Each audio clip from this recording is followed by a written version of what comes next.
Baby, I just don't get it. Do you enjoy being hurt?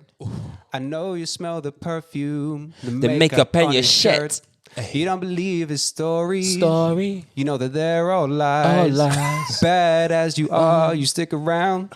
And I just don't know why. If I was your man, baby, you never worry about what I do. I'll be coming home Back to you every night, doing you right. You're the type of woman, fist full of diamonds, hand full of rings. Baby, you a star. I just wanna show you are. This could end so terribly. Hey. This could. Hey! You ain't ready for the I was gonna add in one more song, Sirens. but I don't think we got time. No, we haven't. This could end terribly. Episode 5. Ouch! It's man like ouch! Abby, Ouch! Wait! I'm gonna say Yo, the song that's anyway. the third time I've tried the introduction, by the way. No. I'm gonna get say the there song anyway. Wow, I got cut off ridiculously. That was mad. What?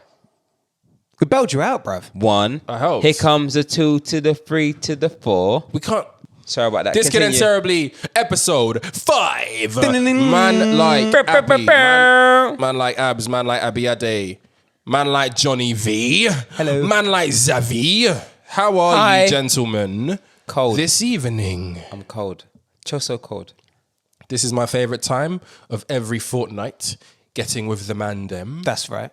Lockdown is over. We have been free on the streets. Free the mandem. We are free up on the streets. Free the mandem. What was the first thing you man did when you got out? I went to kick ball. Ooh. Not gonna lie, I went to kick ball. I know That's it. Zav's answer, but Kick it. How's kicking ball when it's cold? Because this is kind of cold out here. Best way to kick ball. Really? I love. Don't you play ball, innit? I love kicking ball. Alright, In the kicking cold. why ball. is Johnny asking me if I play ball? Come on, bro. He's seen Alright, what I do. Kicking ball in He's the seen rain. what I Yo, do. That's why I asked. yeah, kicking ball in the rain. Pissed. Don't bite. Kicking ball in the rain or kicking ball like. Oh, in the rain all snow? day. When's Rain the all last day. time you played football? Bro, I don't play football. I told him to name 5 Premier League footballers today. He said Sterling, Okay. Rash, Pogba, Silva, but spelt like the commodity. Oh, excellent. Excellent chat. And then he struggled on the 5th, so he just No named way. himself. He is a baller, to be fair. He is a Premier League baller. But he's never. I'm a baller. You've never. I mean, what was your position when you didn't play? Chatting to girls. I thought he was going to say doggy. I'm not going to lie. What was your position? Chatting to girls. Chatting to girls. Chatting to girls. Well, then man was scoring hatties. I was I scoring was- yatties. Getting hatties. Come on. Come on. Oh shit! No, but for Wait, hold real, on. I kick ball. What did you, man, do? we may or may not have left the country. Certain man are local. And certain man are global. We picked the worst possible time in the year to just try and get away because where we went wasn't the most friendly temperature-wise. But yeah, we got out. We got out to Scandinavia. So where'd you basically my second home. You know what I mean? We got out to Stockholm. Yep, my first You know time what I mean? in Stockholm. Younger brother P celebrating a big milestone birthday. He's Big up 30th. P. He's 30th, you know what I mean? We got Come out on. there, we did the business, had a bit of fun, had some drinks. The lockdown measures were a bit annoying, but you know what I mean? It was just about vibes. Well, we Airbnb some amazingly big apartment. It was vibes. And we just took it easy, man. We took a long weekend. And I had fun. Did you have fun, Zavi? Mate, it was wicked. Like, Right? it was literally just vibes upon vibes. Just And to be vibes, honest with you, even though a lot of things were like a lot of things are restricted, I'd rather be chilling in Stockholm than chilling in South London. Facts. Right now. So that's my vibe. That's what I'm on. Facts. You get it? Facts, Well, it was facts, good. facts. Johnny, did you score or provide any assists in your football match? Probably not. I take the.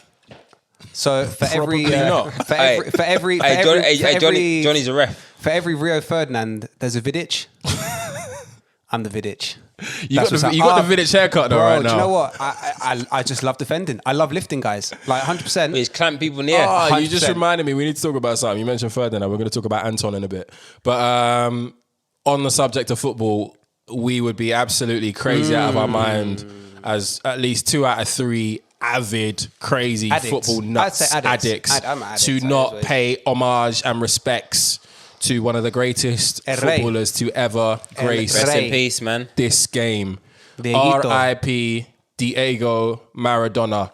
R.I.P. What a man. This guy changed the game, and it's so important to understand why people like sports enthusiasts like myself and Johnny and Zav to an extent, but it's not necessarily football. Yeah. We rate certain athletes as highly as we do because they come into a sport and they determine what the next 20, 30, 40 years in that sport's going to look like. Different gravy. And Diego Maradona definitely did that. Obviously a little bit close to home, how he passed, which was very, very sad at his age as well, which was also quite close to home for me. 60, right? 60, heart attack, similar story. All that aside, like, let's celebrate the man's life. This guy, hand of God or not, broke our hearts as Brits. But I just want to say, so I grew up with a Venezuelan dad, yeah? here we go. And this guy picks his sides whenever he sees fit this motherfucker in it. Cultural chameleon, bro. Cultural chameleon, baby. That's what's up. chameleon, But I just bro. want to say that 36 years later, Swear down. it still rattles the English. Swear. And that is the single greatest contribution that anyone can make to anything. Yeah, Do you know what I mean? yeah. Like, okay, Britain may have taken the Falklands from them, but this guy's still living rent free. Like, why would you pay rent for islands when he's inside an entire country's head? 36 years later, like, God bless Maradona, good socialist boy. You know, Keys I was a saw- king. Have you heard the story about him in the Vatican? No. No, but So he went to meet the Pope. And he said the Pope was talking to him about child poverty or whatever, and he's looking around. He's been to the Sistine Chapel and all of these beautiful ceilings covered in gold, etc., etc. And he said, well, all these kids are starving, amigo. Why don't you sell the fucking roof? Bruh, it's a very good question, Diego. That's what's up. He's a socialist king. Swear down. Shout out, he man, came Mike. from the bottom Shout of the out. bottom. When people say they're from the gutter, you know when people say they're from the trenches, you know what I mean? Like, if you understand where this guy came from and what he was able to do in his short footballing career, in his short life, it's remarkable. And I think the story that resonates with me the most, or the part of his story that resonates with me the most, is how much he lived life to the fullest. Whether or not you agree with the party lifestyle, whether or not you agree with the drug taking and the salacious behavior, blah, blah, blah, this guy lived life in the way that some would argue it had to be lived. So One of my favorite stories of all time is the story of when he met Oasis. Have you heard this one? he met Oasis? Obviously, he met Oasis. This motherfucker gets around. Bruv, so I think so. They were doing a tour. They were doing a gig in Buenos Aires or something. I can't remember exactly where they were, but the Gallagher brothers walk into this club, and someone comes up to them and says, "Diego wants to meet you." And they're like, "All right, the whole band." And he's like, "No, we just want to meet the two brothers." And so they're like, Imagine being the other two. "Sorry, boys, we're going to beat Maradona, and you can sort yourselves out." So apparently they go upstairs now, chatting, there's obviously packet all over the table, whatnot. Diego comes up to him and he goes, "Listen, you can have all the coke that you want, but if you touch the girls, I'll fucking kill you." I mean, He's a nutter. just He's a legendary nutter. shit. He's a nutter. But what you said, he Legendary come from the gutter. He was poor growing up. He actually suffered from racism. His father was Native American, which Ooh. explains the kind of the high cheekbones and the big Yeah. lips that he had. Curly hair, etc. Argentina is one of the more racist countries in South America. There's a meme among Spanish-speaking countries that Argentina is blanco, because there's basically all the European expats that were fleeing Europe after World War II ended up in Argentina. So they're all super white. They've all got Italian-sounding names. So he suffered from racist abuse there. He suffered from racist abuse when he went to go play in Spain as well. It's actually the reason he left Barcelona was because there was a Bilbao player who was taking the piss out of his Native American father. So he ended up fly kicking man in the chest. One of the best videos on YouTube is a Copa del Rey final where he fucking fly kicks a keeper with his knee in the face and starts like an 80-man brawl in front of the King of Spain. That's how he ended up in Napoli. It was a city that deserved him. I've never seen as much a marriage between a city and a man as Maradona going to Napoli. It's all part of the legend. Changed football, rattled the English, played some beautiful shit, and he was left-footed, so that makes him my guy. But was he the greatest of all time? Just quickly, yes or no? I would say no. Who is the greatest of all time? That's Messi. Zidane. Hey, I'm at the right Zidane. podcast, ladies and gentlemen. We don't Yo. fuck about with our opinions here. Zidane? Yeah, do you know Ooh. what? Zidane's my favourite. Is this a French thing? Is this? Yeah, might be Zidane's my French favourite. thing. He's my favourite. But I'm Messi's saying the best, but people Zidane's who are my witness, favourite. Yo. people who are witness, like actually like do their thing, like growing up and stuff. I don't know why. No, he's different. Zidane would just like, I just have fond memories of just. He's salsa. Zidane did his He's thing. another one who I kind of mean. Sorry, he's another one who I kind of refer to when I say there are certain people who just change the course of how the game should be played. Amen. And the people who play the game at a different pace. Me personally, Zidane came in the same era as Rivaldo. Rivaldo's like my favorite player of all time. You're not allowed down green lanes, bruv. Oh yeah, after R9, Turkish like man get onto you, bro. Rivaldo. So after Ronaldo number 9, R9, it's Rivaldo. The original Ronaldo. The original Oh Ronaldo. yeah. So for me, like two completely different players. So Rivaldo for me was always greater than Zidane. But that's not even the argument. That's not even. We can do a football debate another day. Says the guy who likes R. Kelly over MJ, bruv. I caught heat for that. Buki guy, innit? Bruv, Buki guy, bruv. I caught heat for that. Opinions are subjective, but yours are wrong. Bruv, A lot of the time. I don't feel like people really understood where I was coming from with that. Like, you know what I mean? Like, I just don't. I still to this day don't like go to MJ when I'm like, you know. Makes sense now. You're a guy that prefers Rivaldo over Zidane, innit? Nah. You need to put some fucking respect respect on Rivaldo. You know what I mean? Nah, but anyway, he buoyed it off. I agree with you. R.I.P. to the God, Diego. Shout out. Glad to see you, man, have taken to. Wait, hold on. Rich, how are you? Johnny! I didn't know you cared. It's like I felt bad for 2 weeks. I felt bad for 2 weeks listening back to the episode. And you almost forgot again, but he caught it 11th hour shit. How are you, Rich? He caught it early on. You know what, man? I am feeling very, very well. I'm very well. Refreshed from your trip? No. I'm feeling good. I have had. It's December now, goddammit. How have we got here already? Crazy, number one. But it's December.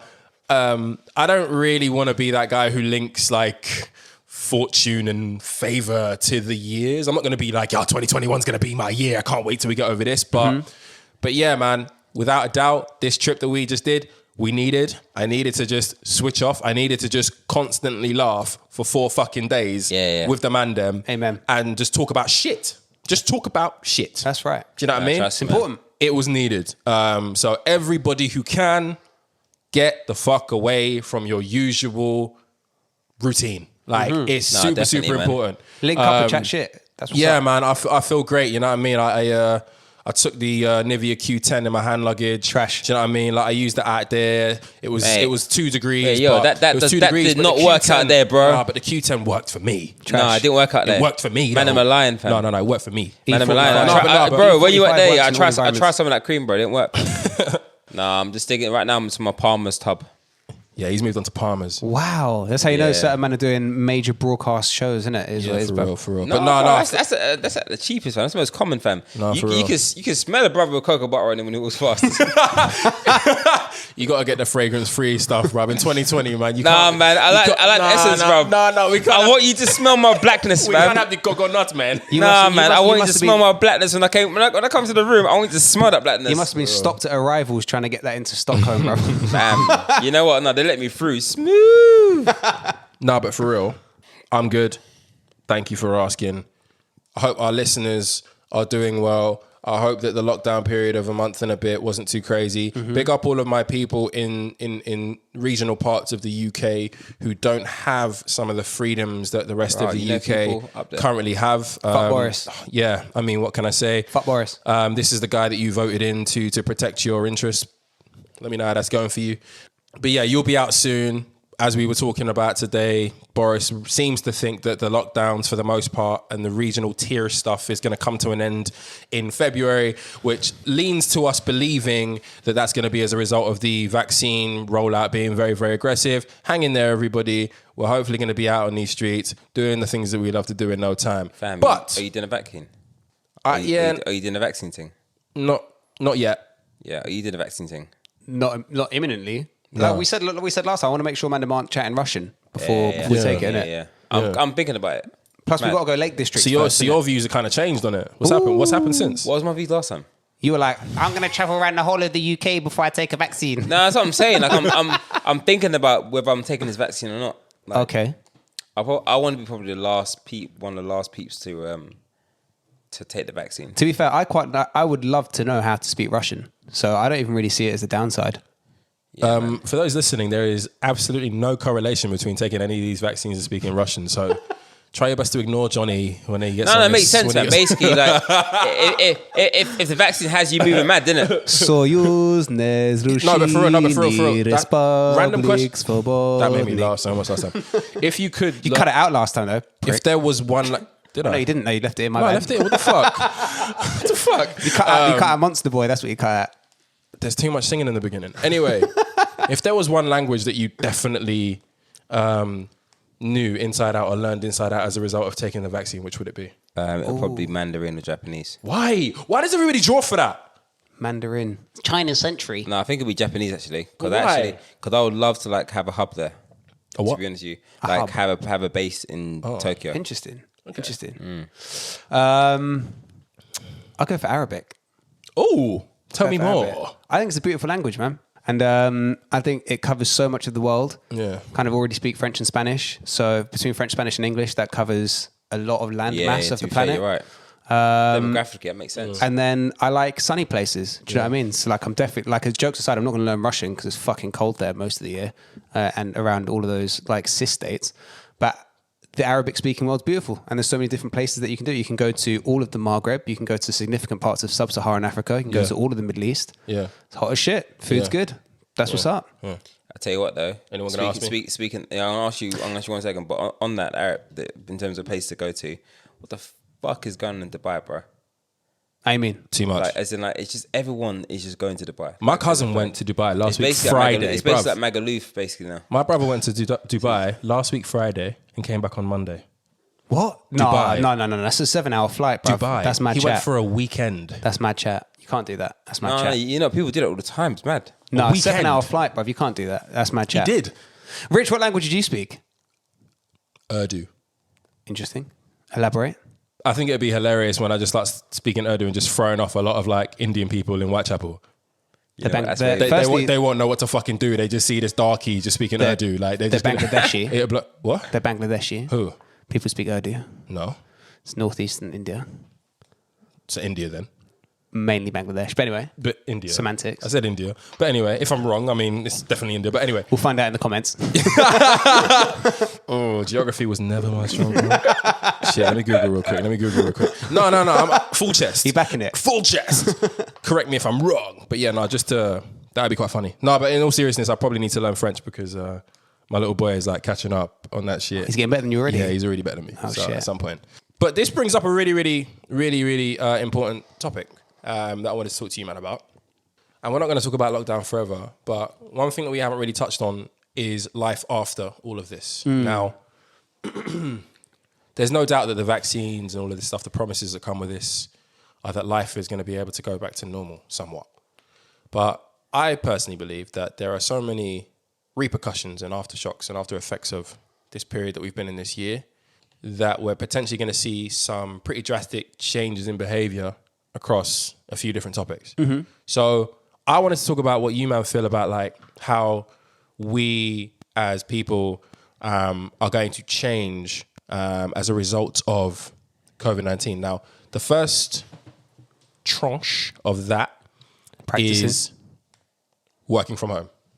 How do you think the office life or the working from home life for the most part, is going to change post COVID? So I'm not going to lie. I love working from home. Interesting. I just started. I was in the office every single day. Yeah, but your perspective is different. Right. So yeah. I was in the office every day from March until a couple of weeks ago. Just started working home, been at home for the last 2 weeks. I wake up an hour later. I'm basically so lit, by the way. sitting in my pants, doing fuck all. Boxer briefs, right? Boxer briefs. Yeah. And boxers, not briefs. Boxer shorts. You're boxer shorts. Shorts, Oh, yeah. yeah. Boxers. Johnny's family, innit? Johnny's come on. family. Johnny's family. It's chill. Like it's like there's no one around. I can do what the fuck I want. Or I go dip off and make a bagel. I go make a bagel. Like if you get bored at work, you just nip out, rub one out. What? Like it's blessed. No one like. I'm acting shocked. Like It's like when you're Wait, like I'm not sure. when you're in the office and you're at your desk and you rub one out, people kind of look at you funny. Do you know what I mean? But when you're working at home, there's no one around. There's no judgment. So quick Crazy. autumn falls, 2-2s, bosh, mind's clear. In we go. My guy. Come on. My guy. So you enjoy? For me, I've worked at home since For March. me, it's the masturbation. For me, it's the masturbation. But that's like a novelty for you because you haven't been working from home at all. Man like me, man like Zav, who've been working home for 9 months, like 2-3 masties a day is just like standard practice. You've watched you know what every I mean? video on Pornhub by now. Every single one. To the point where they found my email and they're like, That's why Zav wants to live in Japan. Yeah. Nah, it makes sense. Yeah, so they found my email address and they were like, bruv, are you sure you don't want to upgrade? Do you know what I mean? You sure? We noticed some activity in the E3 you know what's so area. mad, yeah? You know when it starts telling you things you might like. but then you've gone on there via incognito. So you're thinking, so I've all closed the laptop now, like, who's there? FBI onto you, Kerr. This is going to be actually quick, fast, innit? I'm going to just get your opinions on all of these things. All right. Like for me, working from home is dead at this point. I'm absolutely losing my fucking mind. And You go back into the office if you could. I would absolutely go back to the office if given a chance. And that was the plan before, like Boris told people to stay at home again. So yes, I would. I'm bored as fuck. And I don't break up the day. I'm working like way more than I would in the office, where I'd be able to break it up with a tea. I'd be able to break it up with a proper lunch. If I want to take a full lunch, hour and a half lunch because I fucking felt like it because it had been a long morning, I can. Here, it's like, where am I going to go? Yeah, I can go for a walk up Bow Road, but 2 laps around McDonald's and do you know what I mean? Nobody's around. Yeah. So it's not like you get to enjoy it with people. It's just a routine. So you may as well just like stay in, be productive, get work done. Yeah. But then by the time you've done all that, it's like 6 o'clock and it's like, oh shit, Long. I literally didn't leave my house today. Yeah. What do you reckon? Nah, same, man. To be honest with you, I found lockdown 2.0 probably trickier. I think fucking lonely, to be honest with you. Yeah. Live alone. So Ron. I watched that this weekend. So Ron. I was gonna go more for the Akon. Lonely. I am so lonely. I have nobody to come along. Sorry. No, but honestly, yeah, I just feel like it's just fucking. Is it enough? Let me stop swearing. My mum told me to stop swearing on podcasts. Big up, mummy. Shout out, Auntie. So basically, I just think it's effing boring, effing lonely. I start the day when it's like dark outside, and I finish the day when it's dark outside.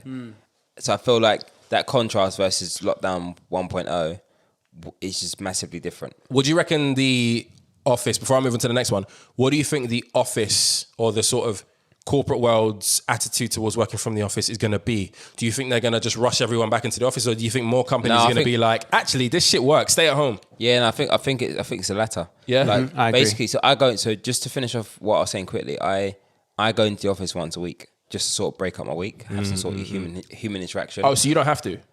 Wouldn't have to, no. But like me and my trading team, we go in once a week and we just crack on work. It's actually better as well for communication. But we go in there for 100%. banter, for sushi, and like, for work. Two very important things. How do you have a life, live and all that? Do you know what I mean? But I think there's definitely going to be a shift. But what does that mean for office buildings? What does that mean for... I think office buildings, there's scope for... I was talking about this in terms of the property market. Yeah. I think office buildings are probably going to get into a point of... companies like the Regises of the world, they might end up in... I wouldn't say as far as administration, but they definitely are struggling in that aspect. But there might be a turn for the worse and then probably better in a sense that office spaces that are vacant, a lot of them might actually be won by real estate companies to renovate them and turn them to more homes. That's what I was going to say. Yeah. Does that ever really turn into like affordable housing though? Because it just turns into a bunch Absolutely of not. oligarchs from around the world Absolutely not. basically buying off all the things and still like Yeah, but charging then, $1,500 a month. but then you do have a lot of these. I'm hearing more people look towards the what's it called, shared ownership. Yeah. Shared ownership schemes and stuff. So a lot of these places might even go under that and be absorbed by private or government. I agree. I think companies are going to, where the bottom line makes sense, will incentivize people to work from home, right? Yeah. It's old, like... My company ain't, by the way. Well, Really? High touch model, traveling to see clients you and all also, that shit. like, Yeah, you also spent £1 billion on the fucking building just before lockdown, right? So... reportedly. Bit of a different... You don't reckon bit of a $1 billion? different story. Couldn't comment. Fair enough, man. But where it makes sense financially, like you'll send people home. It's in effect a small pay rise if people are commuting in from far. Like, okay, people are spending more on TVs, utility, on flat screen smart TVs, and on their utilities, weed, and packet. To be honest, because you can't smoke during work, but you can gack on. Do you know what I mean? But anyway, gack. But like where companies can keep people at home, like why would you have all these people in the office? For sure, it makes sense. Like if you're speaking from a banking perspective, your middle office and back office can be equally productive working from home. Yeah. Why do you need them? If you've got a long lease on the building, you can sublet 4 floors of your building to another company. But what about like Susie from back office who's got a nice booty that you like seeing from time to time in the office? We don't want to lose these moments. I mean, I'm a big believer in not shitting where you eat. No, nobody's shitting, but man can look at menus, innit? Yeah, I hear that. Yeah. I hear that. Like maybe the access to bunda will be somewhat reduced, but net, you know, you've got more time to spend on Hinge during the day. So I'm not on that shit. You know what I mean? Tutus. I'm out of the game, innit? Tutu's Susie might already be taken. True. We can never assume. You can. Susie might not be into you. Question. Susie might be gay. All right then. Public gatherings and On the if we do end up working from home permanently, we're gonna have this could end terribly, puppy. I'm buying a puppy. And puppy? It's gonna be our Puppy? mascot.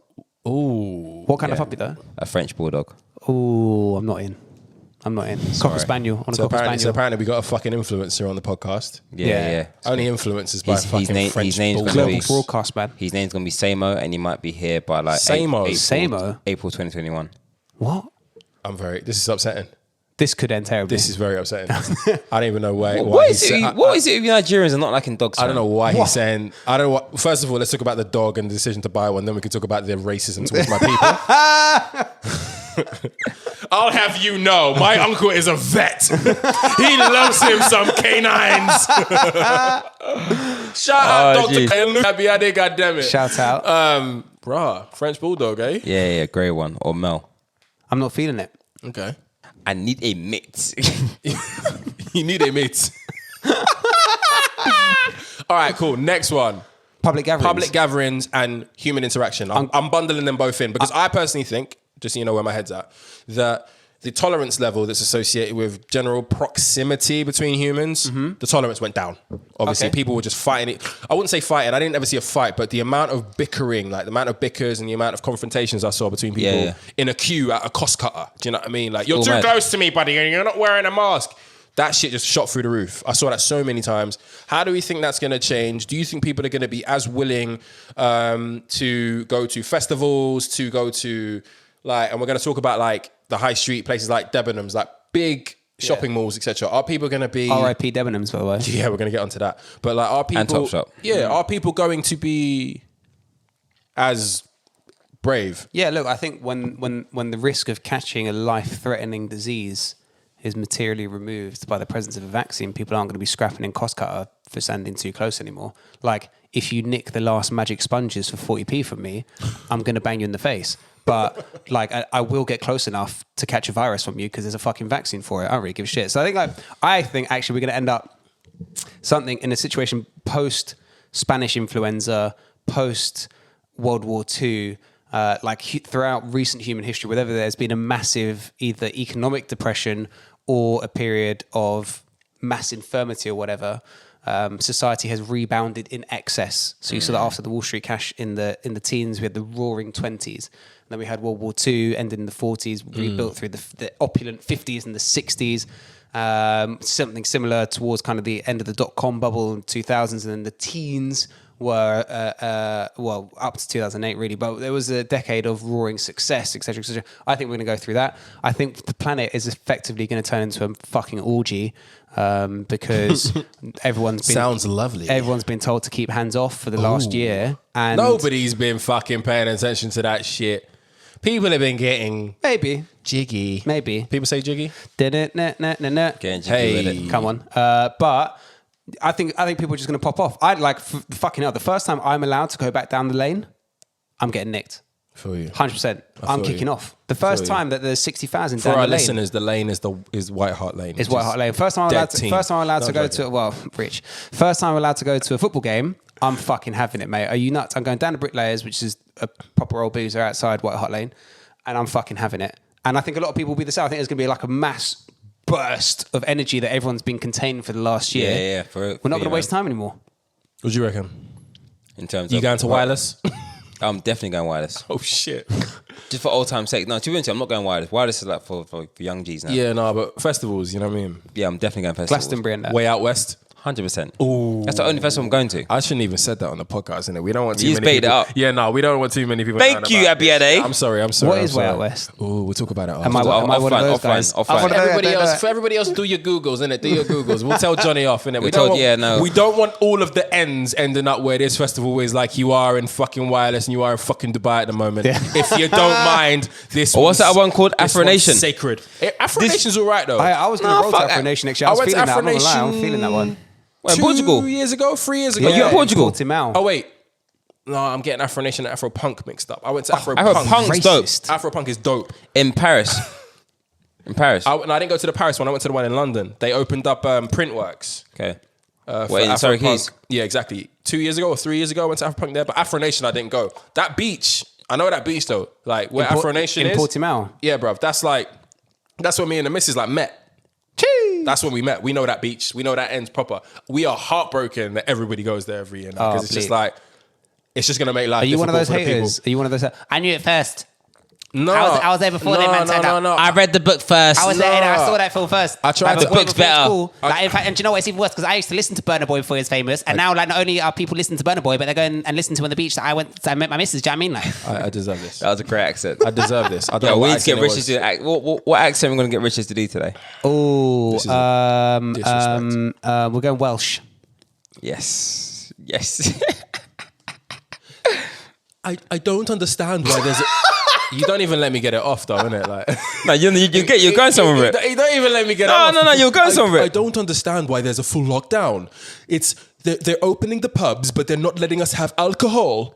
That you gotta give me something. No. You know, I'll give him Come that. I'll give him that. My team leader at work as well. If I get this wrong, shit. A lot No, of but for real, you still go festivals. I still would as well. Like, I don't do festivals. I'm not gonna lie. I don't do festivals. Oh, yeah? I like hotels. I like warm. I don't bedding. do. Wait, I don't do festivals. I like hotels. like- Since when is that? Since when is that the Andor? All right, so there's only there's a limited amount of time that you Wow. can spend during your summer. Yeah, I like beaches, and I like retiring from the day at the beach in a king size mattress. I don't do tents. I'm not about this camping thing. I'm not risking rain. No, I don't- Nobody I has to do some camping, holidays. bro. No, Really, you're really, thinking about yeah. Glastonbury. Yeah, You're thinking yeah, about relax. that mad stuff. Yeah, no. I did. To be honest, I did used one to do. festival. I did one festival. Which one? It was Bestival. Actually, it was kind of lit. Bestival was- yeah, I saw yeah, that's a good Outkast festival. Where's that? live. I saw. I still haven't seen Outkast live. I saw Nile Rodgers live. Oh, Where's that? lit. Where's that? Bro, Festival Isle of Wight. I was watching Coming to America last night, and like, Come as on, they that was were on doing- Sky. I saw that. As they do in the opening credits, they were like composed by or music, whatever. What do you call it? Music, the score, Yeah. film score by Nile Rodgers. The Come whole on. film is Nile Rodgers. That's why it bangs. Yo, skin in the fucking game. Yeah, Trust yeah. me. Oh, Trust me. anyway. OG. Yeah, I like hotels. I like comfy hotels. I like room service. I'm not about tents. I'm not about it. tents either. I'm not about that life. Sorry. No. Go. I went to Coachella 4 or 5 Sorry. years ago. Ooh, sorry. Just Certain man are what? Certain man are Certain what? man are Certain man are Certain man are local. local. Others are Certain man of what? Global. Just certain do man not are- certain man are Coachella. global. Just say it one more time. One more time. Certain man are Which festival local. was it? Huh? Which festival was it? Just a little Coachella. You know what I mean? Jeez. Little light work, innit? Christ. Just a minute, just a little light thing. Small one. And that was like, I think it was a pretty well organized festival, but like we stayed at a hotel. Do you know what I mean? Like we were hotel, shuttle bus to the festival, shuttle bus back to the hotel at the end of the night. If you wanted to go to parties, you could, but yeah, if you want to chill at the hotel, you can. So you actually get the best of both worlds depending on the festivals. Yeah, that you American wanna go to. festivals are the same as British ones, Was it isn't lit? it? Unbelievable. I've not been to a UK festival since Coachella. I went to Coachella 5 years ago. The only festival I've been since is Way Out West. Yeah. And Way Out West is bang in the middle of a city I'm not Yeah, going say to it mention. louder. Because, Yeah. well, it's a Go on. city we're not going to mention because we don't want too many people to go there. But like, Yeah. it's walkable from where we usually stay, either hotel 100%. or like Airbnb. It's just Fantastic. walkable. Okay. It's bang in the middle of like a pretty main city in this country. But I don't know why. No, pagan energy, bro. I'm not going to do that. It's Gothenburg, Way Out West. And it's bang in the middle of the city. And wherever we stay, it's like Yeah. a max 15, 20 minute walk. Walk, yeah. 3 To me, days. but to be fair, for me, 20-minute walk, you lot are killing me, man. I got them strides in it. Uber trying to everywhere, Uber it? Uber everywhere for me, man. Bro. Taking an Uber. Are you my kind of guy? You- 100%. Bro, Uber lazy everywhere, man. motherfuckers, bro. 100%. Oh, yeah, it's about a 20-minute walk. And I remember my feet were bunning me that day. When someone says 20 Remember, my minute walk, Converses got swollen. when someone says Because it was 20 minute raining, walk, remember? all I hear is 3-minute drive. And I'm thinking, I work very hard. You know what I mean? Bro, Like, it's mad. Next one. Would you reckon is going to be people's like approach to their own personal health? And are people going to take that more seriously as a result of like what's happened this year? I don't think so. I think people are going to revert back to not jogging, to not probably doing much exercise, to just abusing their freedom. I noticed a clear drop in maintaining your health from the start of lockdown 1.0 to when we got some freedom and going back into it. Mm-hmm. There's less people taking care of themselves as they were consciously doing so at the beginning of lockdown, including myself. And quickly, when you got a bit of freedom, you go back to your old ways, or you abuse your old way. You abuse your old ways, and you probably just quickly forget about the things that you were trying to strive towards health-wise. Facts. What do you reckon? I think that basically the one thing this year has done is massively boosted everyone's YOLO energy. So if your YOLO reaction function is I want to live as long as possible and I want to take care of myself, then you're going to maintain all the good habits that you picked up in lockdown. If your YOLO reaction function is fuck it, life is short, I'm going to fucking crack on, then people are just going to sesh until they die, right? I don't necessarily think that one's better than the other. Like, can I see myself doing my sit-up and weights routine every day after I'm allowed to go out and get on the piss? Probably not. I guess what I mean is like are people going to be more proactive in ensuring that they don't get sick is more my question. Because one of the things, and I'll give you background, one of the things that I think was massively missing from all of the countries' approaches to COVID-19 is a lack of some of the more basic, easily accessible means of keeping your immune system strong, keeping yourself like out of potential reach of a hospital through getting sick or whatever. Do you think that as a result of what's going on now, people are going to be like, look, I'm going to have more vitamin D pills. I'm going to have my B12. I'm going to make sure that I'm not going out in a fucking mini skirt in like December to like Box Park. No, I think people are going to be a bit more smart. I think people are going to bank on that vaccine, baby. Yeah. Yeah. No, Is that not scary, bruv? Yeah, it's mad. But there's Also, also this whole thing, and the reason why I ask is this whole thing was, innit? but the whole thing was about like making sure that the burden on the fucking NHS was like low as possible. Wait, so hold on. Where are you buying your vitamin B12 pills from? Wherever. Where are you getting them from? High Street or Amazon. Okay, so that implies a certain level of economic privilege. You need to have sufficient disposable income to be able to go and buy all your supplements and Come on, I think that the same people who buy I reckon the same people who buy like fucking 40 fags a week can probably replace one of them pack. Sorry, not having that because we're about to enter into one of the worst economic recessions in history. We haven't even really started to feel the effects yet. People are going to be losing their jobs en masse.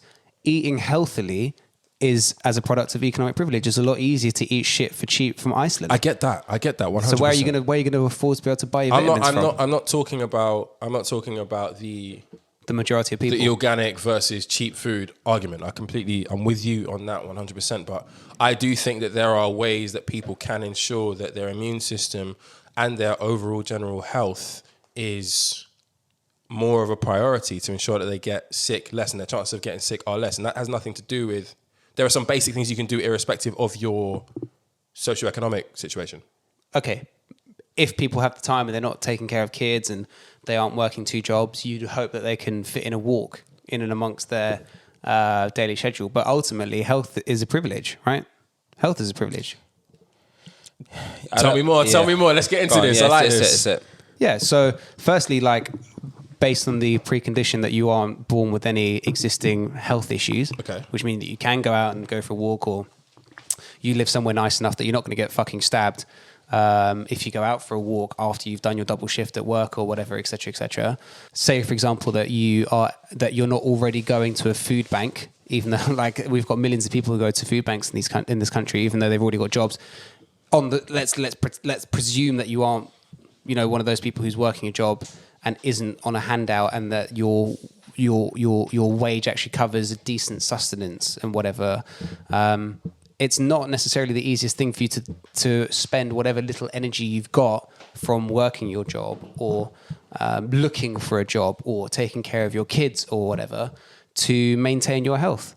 Survival is the priority at the moment. We live in very, very difficult times. The presumption that everyone's got the time and the money to go and buy vitamins for themselves and buy good quality food and go out and join the gym and do exercise implies a level of economic privilege. But don't you think the presumption that all people or that most people don't have that time is also quite dangerous? I think it belies an ignorance to the real economic condition in the majority of the country. I think a lot more people are significantly worse off than maybe people in London realise. The mean or the median wage in this country is something like 24 grand a year, right? Which is something like minimum wage in London. Like you couldn't really survive on 24 grand a year in London, right? Listen, right? My mum. Not everybody lives in London. It's tough. No, but that's the point. But even 24 grand a year doesn't necessarily buy you much luxury in Wigan or in Warrington. I don't know. I get where you come from. I completely do. But just to add to that, I just feel like when it comes to protecting your immune system, I don't think your disposable income has great enough impact. I'm talking from a place where like, I didn't grow up rich, innit? I didn't grow up none of us did. comfortable. None of us did, right? But I always had vitamins in the yard, innit? I always had cod liver oil. Cod liver oil. I mean? I hate the actual cod liver, the actual teaspoon 100%, thing, yeah. ugly thing, yeah. And Tastes like shit. but yeah, exactly. But yeah, it wasn't a matter of having a luxury to buy these things. We had those things, innit? So linking that to what Rich was saying in regards to someone replacing their fags, that might be difficult in terms of people would always consciously and subconsciously feed their addiction and not what's good for them. Of course. But I still think that there is opportunity, and whoever this on podcast that might be hard up, you know, there are other ways in a sense to take care of your immune. There's vegetables, there's fruits, and there's like just simple like vitamins you can get for like under a fiver, and not necessarily having to go the full length and I think ball out. I risk broad stroking topics like this by just saying, oh, people are going to be a little bit more careful with their health. I don't mean people need to take out a £110 a month gym membership. I don't mean that people need to get a personal trainer when they're not at the gym. I don't mean that people need to go to the top end Holland & Barrett's, whatever expensive shelf and buy £25 a week's worth of vitamins. I'm just saying, are people more likely to look at their health as more of a priority than some of their addictions potentially? Than some of the vices that they may have, whether it's like one less pint a week or one less bottle of wine to drink at home a week. And instead of that, buying more vitamins or buying that fucking, I don't know, that more, that extra jumper that keeps you warmer or wearing longer fucking, I don't know, trousers when you're going out with the girls. I don't know, like that's kind of my angle. Yeah, so like let's just say that Jeff in Bolton loses his job, right? Yeah. Like he can't provide for his family anymore. Yeah. Or Sheila from Bolton loses her job. Jess fucked off. She has to provide the kid. The fuck's she gonna do? You think she's gonna go out and buy cod liver oil? No, she's probably not, man. She's gonna go fucking buy a packet of fags and some booze because she's feeling fucking shit. Like I think we're kind of distracting from how hard the reality of life is about to get for a lot of people. No, I don't think we are. I don't think we are because I'm the last. But because everyone in this room grew up a certain way. So we definitely have and can relate and in fact, to. I did want to say, like, on the point that you made about your mama providing cod liver oil, I bet she tell you she worked damn hard to be able to afford that cod liver oil. It didn't come for free. But it takes a lot of grafting. I don't want us to jump into the extreme examples. So when I say, for example, that people are, or I ask the question as to whether or not people are going to prioritize yourself, and you immediately go to Jeff and Sheila in Bolton who have lost their jobs. Clearly, that's an extreme example of somebody. Think it is an extreme. Okay. I think personally, if the first thing that you go to is an example of a family where people have lost their jobs, then clearly you're missing my point. And my point is the people who have the means of doing it, are they going to change their ways? Clearly the people who have lost their jobs, who ain't paying their rent and all that stuff aren't going to focus on vitamins. But I'm talking as removing some of these more extreme examples. Are people likely, let's just say us three, for example. Yeah. As a result of what's happened this year, are we more likely to be a little bit more conscious of the things that might make us end up in hospital?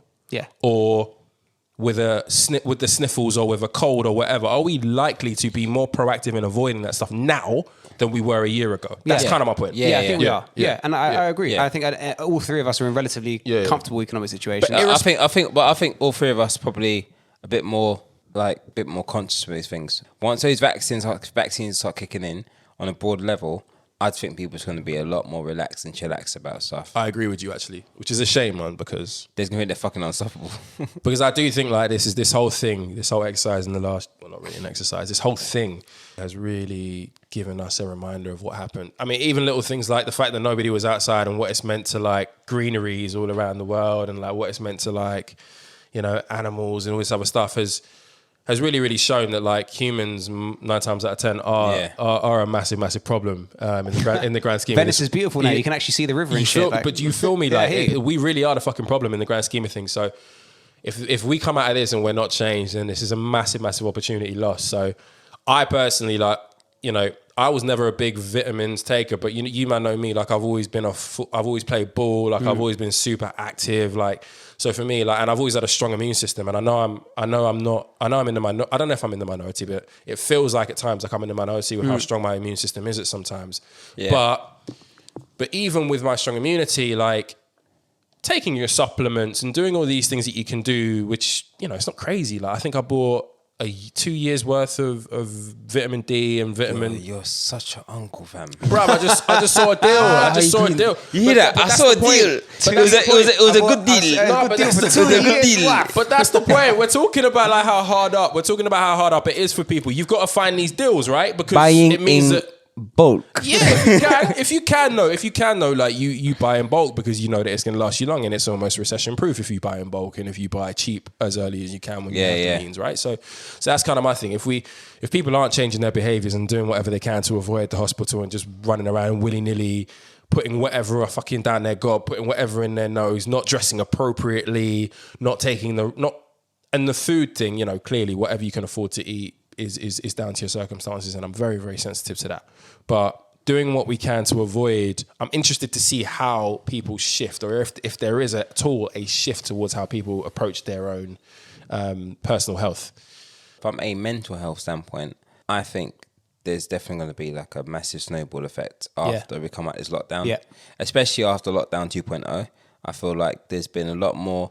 I feel like I think maybe the restrictions might have been the same. I'm not too sure compared to lockdown 1, but I feel like maybe it's to do with the winter period and there being less to do. Like there's no real reason for people to be going for walks in the parks or picnics in the park and take the piss basically. Everyone's been indoors and everyone's been on these things that we have in our pockets all the time called a Black Mirror. So I genuinely feel, and I've seen it, and I genuinely feel like there will be a larger issue. I think on episode 2, on episode 3, you might have mentioned something about there being a bigger, not bigger virus, but a virus that's not really spoken about, and it being linked to mental health through the poison of social media. But I genuinely feel like there's been a lot of insecurities, there's been a lot of time wasting, and a lot of confidence being knocked through the over usage of our gadgets during the lockdown period. So when we come out and having to communicate and interact with people without having to do it for a long time as well, because you're always behind the phone to do so, it's going to be kind of weird. So basically you're saying you want to bring back payphones? Yeah. Trap lines. Imagine back in the day, like when you wanted to call someone on the fly, you had to put 20p. You had to pray that one of them fucking red boxes turn around the corner. You know what I mean? And you had to put 20p in that thing to make a call, and you didn't know when that shit was going to end. Did anybody ever figure out how long a 20p call actually was? It was about a minute and a half. But I know the thing on like call. But I know the thing on like call mama and stuff. Like, you know, the phone cards.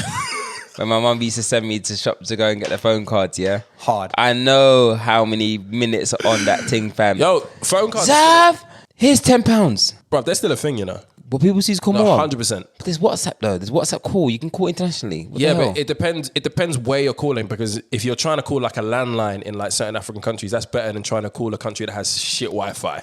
So people see. So the cards work, bro. They work. That's mad. Do you remember those joke lines you used to be able to call up? It's like in the back of a magazine. It was either like a prank number line, or you could call up and it would like tell you some jokes. Anyway, it was fucking like £1.50 a minute or some shit.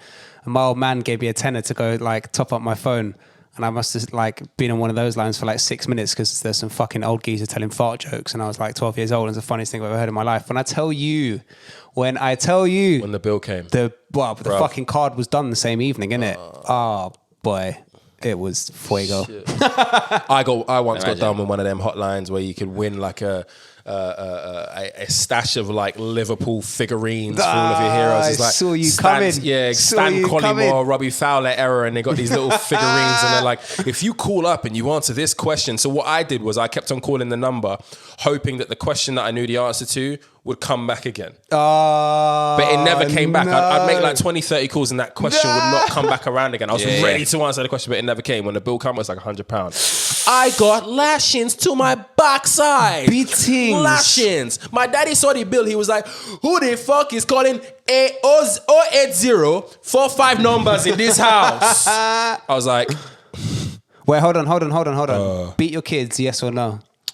Yo, Johnny's trying to get man done out here.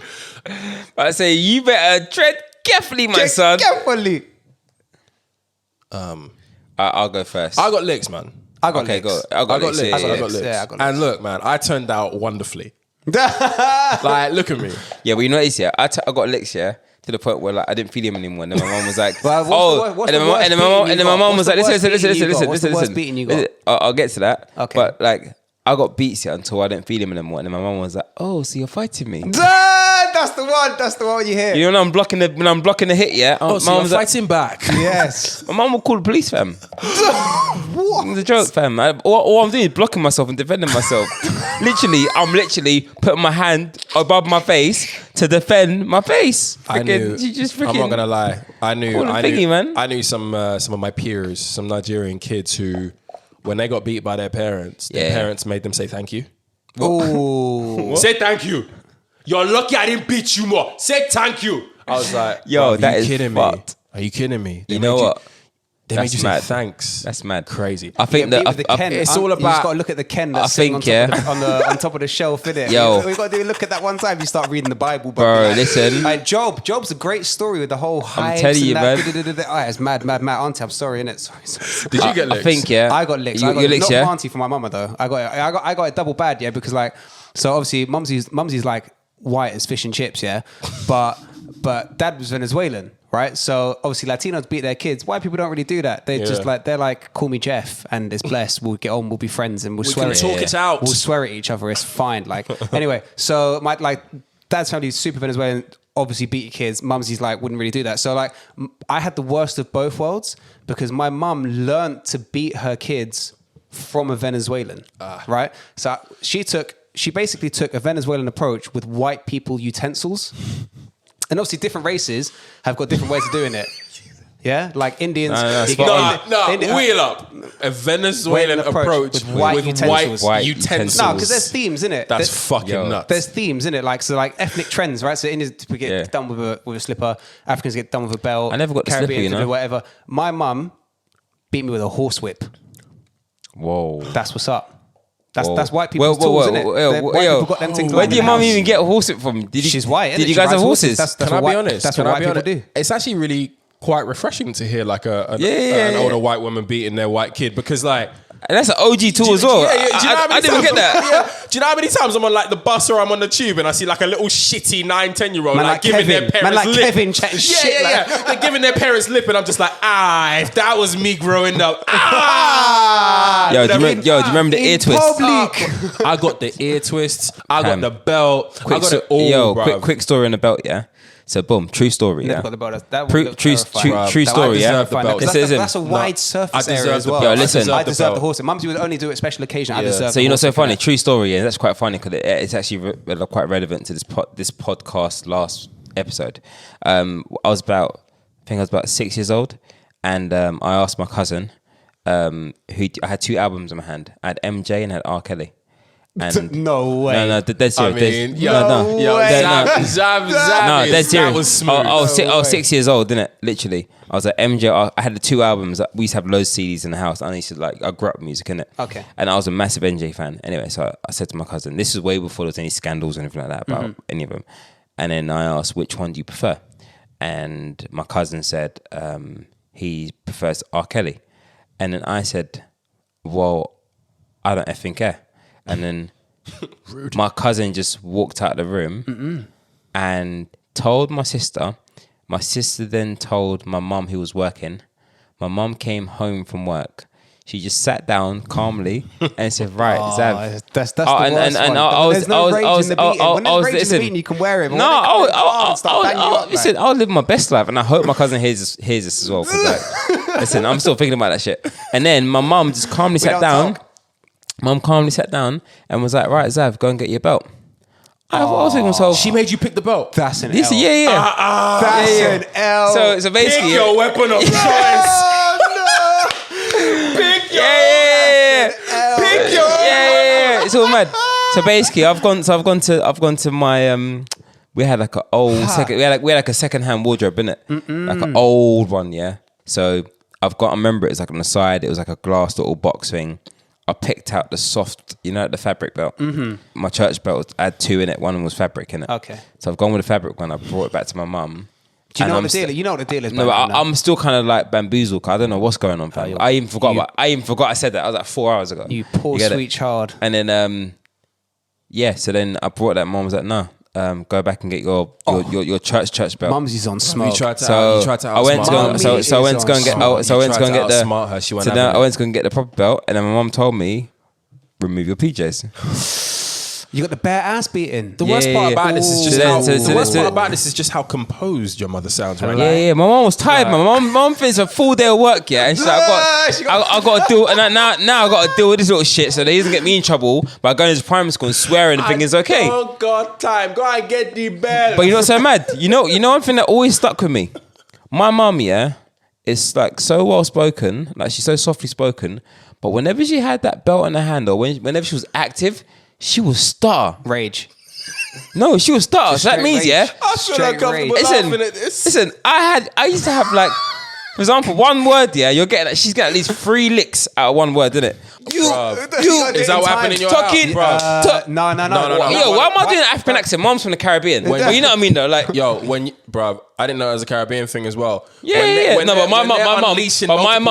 my mum, quite similar in a sense to, I can relate to Johnny here, because my mum, when she came to the UK, the first church she went to was a Ghanaian church. So my mum had a Ghanaian approach with Caribbean utensils. I'll never forget the days where I was getting like whippings and my dad was like spreading them out through each word. Don't you dare flood my house. Every single syllable. Well, he didn't start it. He didn't start it, so he didn't get doubles. No doubles. Fam, doubles are mad, fam. Clarity of mind. You're going to bed and your skin's all flared up and that. Yo, tough times really never last, did they? Because look at us now. Tough people last. Look at us now, fam. All right. The last one on this topic is about the high street. And this is particularly relevant because of what's been going on with Debenhams in the old Arcadia group.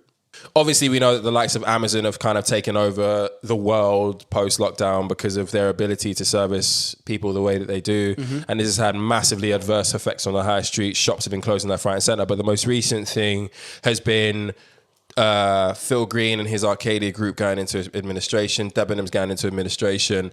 How do you think that this is? What do you reckon like the high street is going to look like post-COVID, and what do you reckon the future is, and who's going to take over these positions on Oxford Circus and all these other places? I think you'll probably just see more Zara's, to be honest with you. Obviously you got Arcadia's going into administration. Yep. I feel like there's been definitely a massive shift of culture when it comes to how consumers approach shopping. People are going to be a lot more potentially apprehensive to go into shops. I know I never look forward to Christmas shopping, but I'm definitely not looking forward to... Do you do Christmas shopping in store though? I'll go in store. Mad. Mainly. Amazon Prime all day, baby. Mad, bro. I just paid my yearly subscription. Yes. 100% saves my Christmas. I got Prime as well, but I don't know. But yeah, no, I just think there's going to be there's going to be continual increase in e-commerce, and I think just the idea of going into shops is going to be less and less. Yeah. So I think almost the polar opposite to you. Yeah. Oh, yeah. But driven by e-commerce. So your example is you think there's going to be more Zaras. I think that massive firms, massive corporations, whatever, have the scale to move more of their business to an online model, and they will, for the shareholders' purposes, achieve cost savings by doing so. I think that smaller brands will see it as a prestige gain opportunity to own a flagship store in Oxford Circus. So where the opportunity suits Zara to reduce their rent cost, it will also suit a growing brand to have a flagship store on Regent Street. I only said Zara because they has the majority market share in the European fashion space online. Yeah. But they also equally have, I saw the numbers, they also equally maintain the highest like footfall. Yeah. Like in person as well. But go on, Karen. Yeah, so I hear that. Like, it's obviously one of the best memes at the moment is that Primani doesn't even have an online store, and they'd be cleaning up if they did, right? Yeah. But basically, I think the longer term trend for the high street is actually that businesses with scale will look to cut costs, having been scarred by this experience. And the easiest way to do that is to reduce their fixed spending on real estate, Which goes is back to something we talked about earlier. Mortar, Yeah. And it will be smaller businesses that benefit from cheaper rental opportunities. So that like manifests itself in different ways. Like a medium-sized company will now have an opportunity to put itself on Regent Street for Christmas. Bosh. Yeah. And smaller fashion companies will give it a go on the local high street. And it's quite interesting because like the Nike store, so like the four corners of like Oxford Circus, which has like the H&M on one end, the Tezanese on one end, the Nike Town on one end, and then I think it was French Connection before, but I think it's now, I don't know, is it New Balance or something like that? That's the sort of four corners of as I like to call it, of Oxford Circus. Like Nike, for example, has always just been a footfall experience. They don't make a great deal of money on in that store. That's like, so I get that vibe as well. Yeah, 100%. And you know, but the thing is as well is that like I find that like the companies that have a really, really shocking online experience typically have a much better in-store experience, and those that have a really, really poor in-store experience have a really, really strong online experience. Yeah. For me, Topshop, why the hell do they not have a good online shopping experience? Well, it's probably a strategy, right? It's why do you think fucking Primark can't afford a website? Like, no shit, Primark could afford a website, but they want to maintain footfall. And I guess in Primark, it kind of makes sense because they are all about high volume, low margin. So I don't think a site would actually really work for them because of the churn. But also, it's now become part of the joke that if you want to buy fucking 50 t-shirts for 30p each, you have to go to the fucking shop to do it. Yeah. And by doing so, you're probably going to pick up some tracksuits, you'll pick up some pajamas, and you'll pick up whatever. And Haribos as well. Yeah, some shiny shit and some Haribo. The all cherry ones. The upsell at the till. Yeah, the all cherry. That's where I can only go there for my all cherry ones. Yeah, but then also like Arcadia Group also own Miss Selfridges, right? And they had a pretty hefty online presence. They just didn't really execute it properly. Miss Selfridges, that's old school, fam. Yeah. So I remember having to go in there with my big sister. Yeah, but there's something to like, depending on who your demographic is. Like, I used to go to Topshop back in the day when I was like, Topshop Johnny. When I was comb over gang. Come on, listen to the Kooks and Rays like that. Spray on jeans and that. Yeah, bruv, 100, bruv. I have my little like blue ear piercing and that. And like basically, Topshop was just full of fucking 14, 15-year-old boys and girls, and next door was just all the girls that were going to Miss Selfridges. And if you took a girl to Oxford Street, you would just wait for her outside Miss Selfridges because like you'd never be seen dead in there. But like that's your target demographic, and those people actually like 14, 15-year-old kids don't shop online. They don't because they don't have a fucking card. They don't have any money, so they go in store. So it makes sense, like in that perspective, for the same reason that why don't ASOS have shops, because their demographic don't have the time to go shopping, right?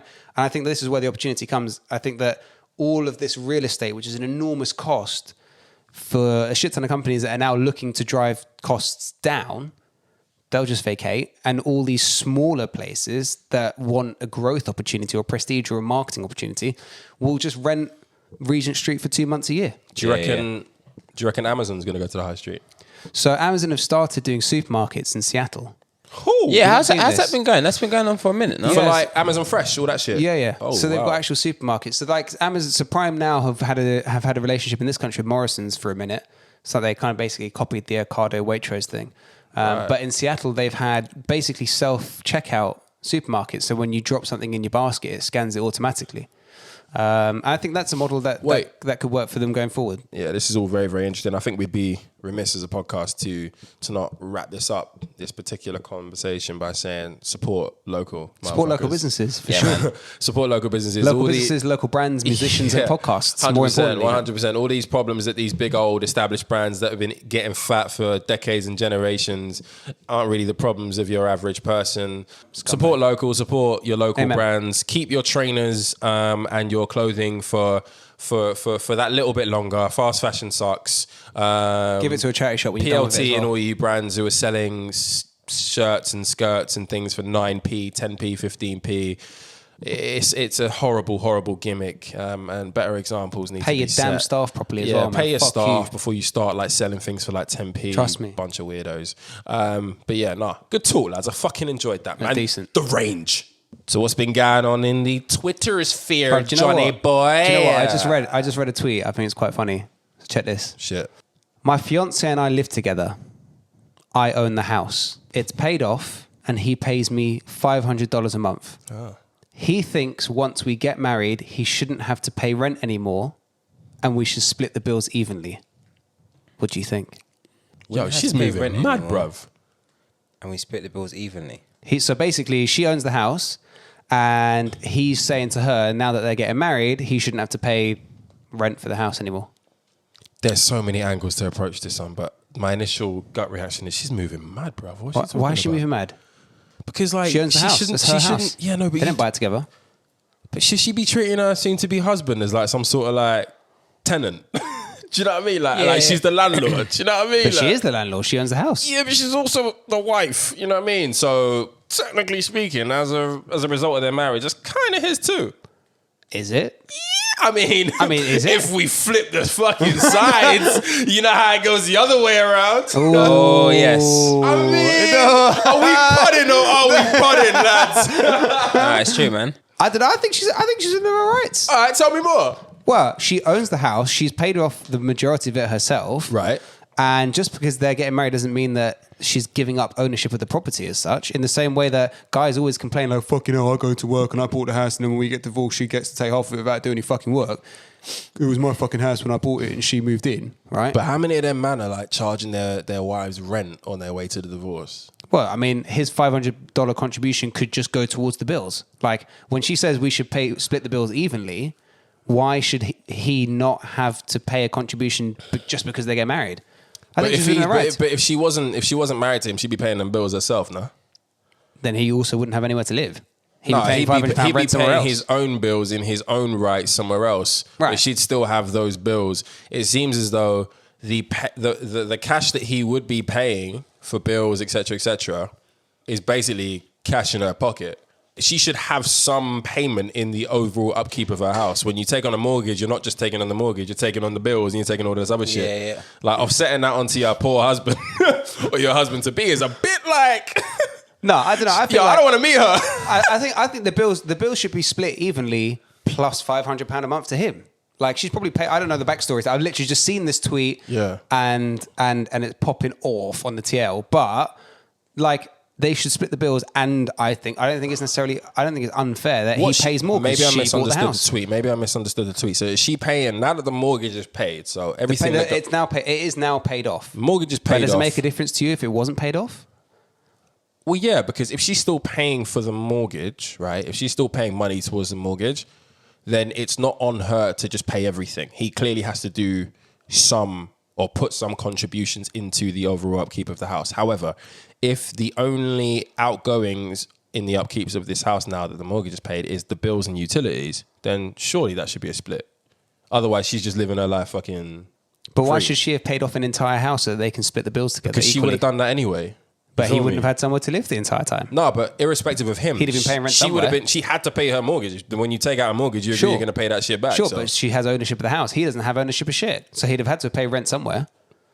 So because she owns the house, he owes her for living there, even though they're married. Fucking right. Yeah. Bro, that's not romance to me. That's different. Imagine if a guy did that to a girl. Yeah, bro, it's different. That is different. You But know that's what? exactly what you know what? I know about. he's a. That's exactly guys you do know do what? that You know to us. what? That's exactly what guys complain No, about. bro. on I the flip think side. she set the level, fam. I think Yeah? she's setting levels. I think guys should take a page out of her book. Oh, boy. No, I don't cap.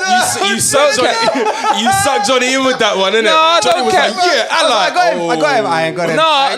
No. That's not even like. I'm not even trying to come on like a. No, I'm literally like saying big up. Like what she did was dope. Like, well, not dope, but like. All right, cool. I'm not just doing dope, but like, if she setting levels like that, like, yeah, all right, here you go.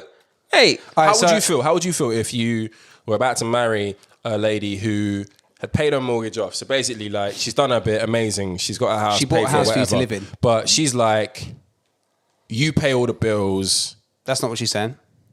What is she saying? My bad. Okay. Am I getting this wrong? She wants to go half on the. She wants to go half on the bills. My fiance and I live together. Okay. I own the house. Right. It's paid off, and he pays me $500 a month. Right. He thinks that once we get married, he shouldn't have to pay rent anymore, and we should split the bills evenly. I'm with him, man. What she's saying is that the bills shouldn't be split evenly. The bills should reflect the fact that she bought the fucking house, right? Maybe up until the point where there is an equal investment boom. in the house. I mean, okay, think cool. there's All right, always- fair. Now I heard it from that angle. I think she's just like she loves money too much, innit? Ooh. Like, no, not yeah. No, I think.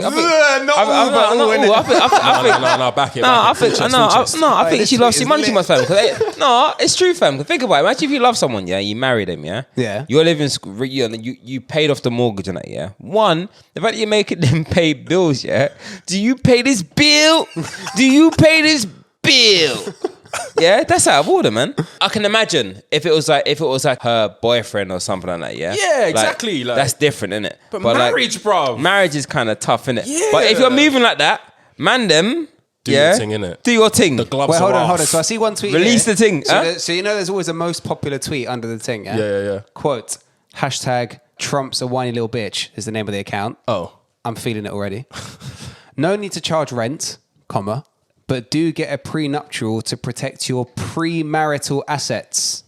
Charging rent during marriage shows financial contribution, and you may have to pay something in the event of a divorce. Ooh. So this is one sister giving advice to another sister, and suddenly the mandem on the sofas are rattled. No, I just have more of a problem with this concept of like her expecting rent to be paid by her husband on a house that is already paid for mortgage wise. If they decide, let's say for example, she was like, look, I've paid the majority of this. I think most like working people expect to pay some sort of rent in their lives, right? Unless their situation is crazy. But I have a little bit of discomfort with the concept of paying rent. Okay. To my wife. Let me phrase it to you this way. You sit down when you pee, huh? Firstly, can I just say, I sit down when I pee and it's fucking comfortable. What? Chest Never, out. what? I'm Never, down for that. Whoa. Down for that. Wait. Wow. That's what's up. Whoa. Johnny. Viva. Bruv, Johnny, wait. When you're This pissing, is mad. I'm not trying to piss all over my Johnny. toilet seat. Wait. Johnny. That's You what's sit up. down when you pee. Fellas, is it gay to be comfortable when you piss? Don't pull out the gay shit, Johnny. No. Don't Fellas. try and alienate Gay us. guys stand up when they pee as well, Is man. it gay to be Wait, comfortable when you piss? do you sit down when you pee? I enjoy That sit down is piss. mad. Why is it mad? We need context. Well, fucking when I'm tired as shit and I want to take a piss, I sit down Just and when take a you're piss. tired, not when you're fucking paralytic drunk. Just when you're tired, you sit down on the app. Well, sometimes when I'm in the mood to sit down and take a piss, Yo, I sit down and take you a man piss. call me suspect for wearing briefs or boxer briefs, whatever. Gee, you wear leather trousers. That's do you mad shake? sus. Whoa, How I do you don't shake? wear How do leather you trousers. shake? How do you shake off when you're... No, Right he hand down, wipes. Left, right. That's mad. But it's more like kudum, kudum, kudum. Too much information. Horrible. No, but let me rephrase the original question. Yeah, why is it right that she should pay off the vast majority of it? So you That's think got nothing to do with Whoa, him. It does. No, it does. It does. It doesn't. Because, no, hold on. And this is why. Because you think it's unfair that she should pay rent if they're one team as equals.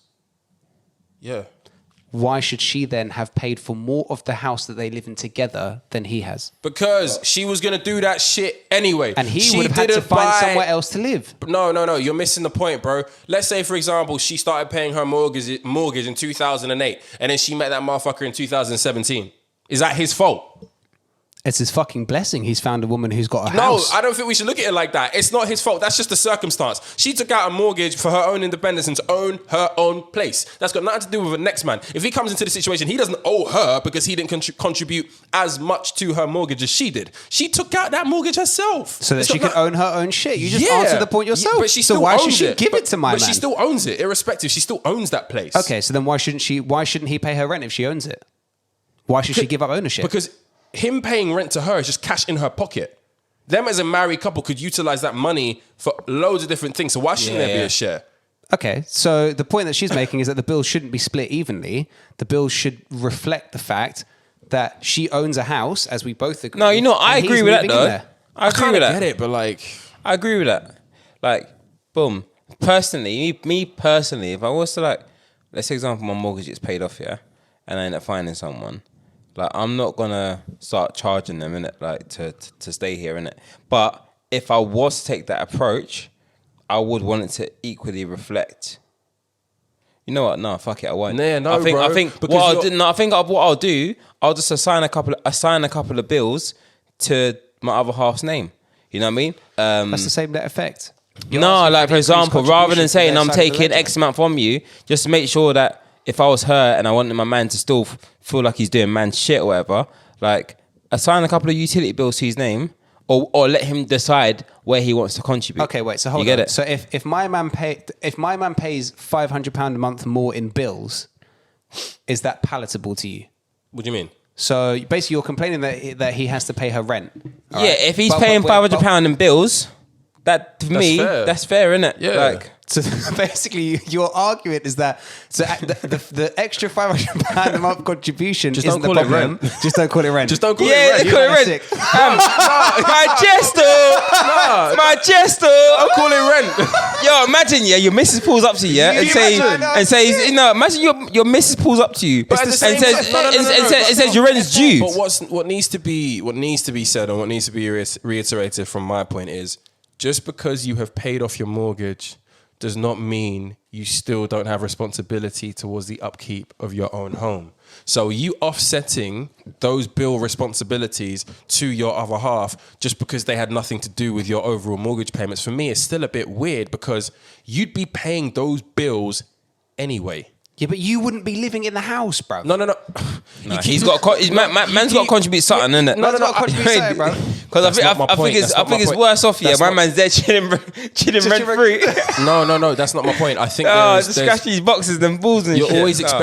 expecting people to live in your home to contribute. Full stop. Yeah. 100%. Facts. 100%. Facts. But it sounds as though, and maybe because I've had two whiskeys, I'm getting this wrong. But it sounds as though she's paid off her mortgage and she's like, boom, he has to make up for the years where No, the point that she's making is that he thinks because the house is paid off, that she should that the still bills- contribute to the house. No. He thinks that because the mortgage is paid off, the bills should be even going forward.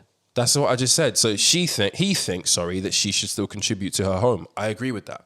Okay, I agree that she should contribute. Yeah. I think that the contribution should reflect the fact that in a house that they are living in together, she's paid a fuck ton more than he has. Sounds like a her problem.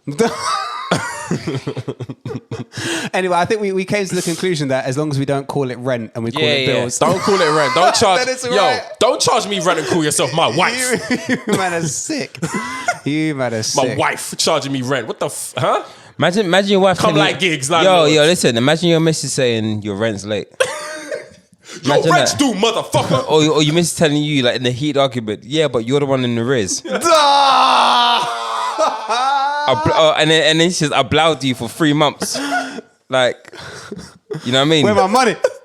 No, All right, feel I'll tell you what. That's That's great. So I think we've dealt with this one, right? Yeah. 2 twos. I saw another one on Hinge. Uh-oh. Nice looking girl, Ooh, black girl, melanated queen. lovely. She had no profile. I only date black men. Is that racist? That's preference. Me personally, I don't get mad if a white girl tells me that she only dates white guys, or But if an is that Asian not girl. racist?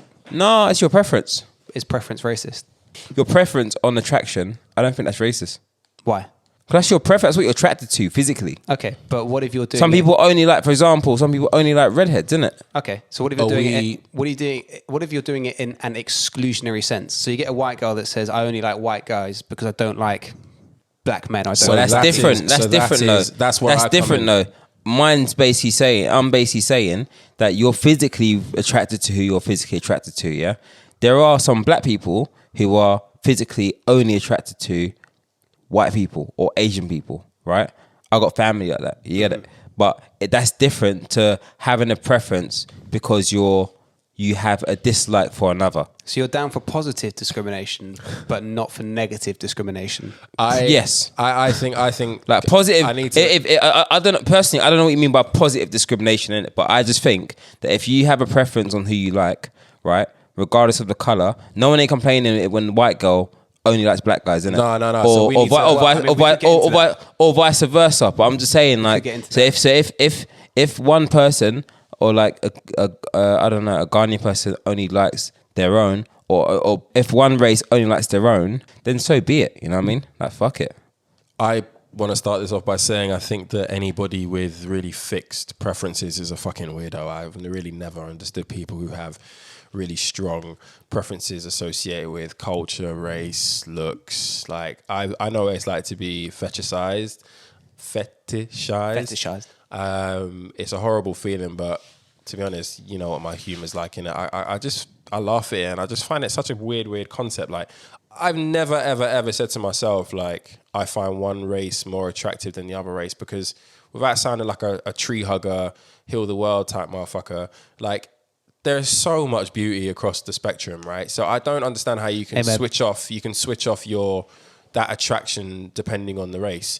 If a girl, however, going back to Johnny's point, says that she's only for a particular type of man, then I would hesitate before jumping out with the R word, jumping out of the blocks and saying that person's a racist. I kind of just want to know why. Johnny just said positive versus negative discrimination.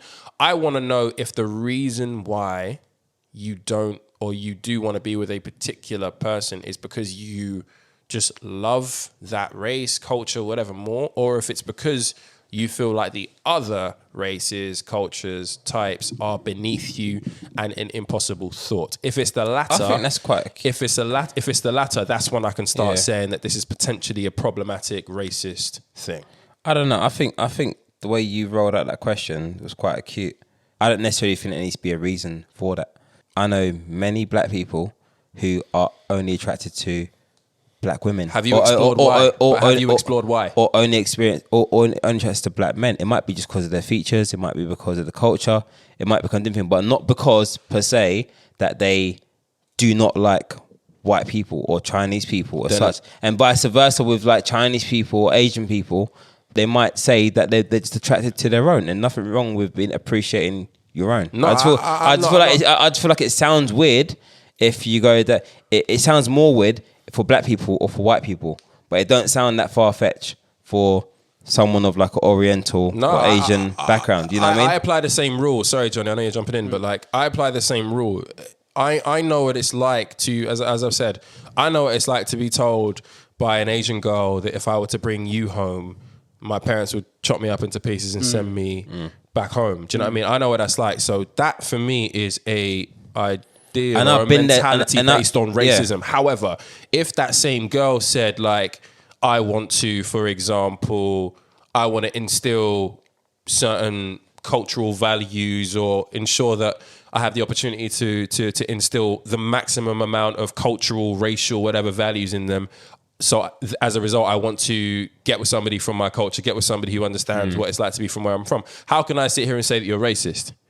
You're not doing that at the expense of any other race. You're just saying what you're pro, not what you're against. Okay, so this is the point I want to make, is that is perceived positive discrimination not itself based in racism in the sense that it's viewed through the lens of generalizations on race-based lines, right? Like, white girls want to be with black guys because they're good at singing, and they like Jewish boys because they've got big dicks, right? That's just kind of like the rule of Hinge.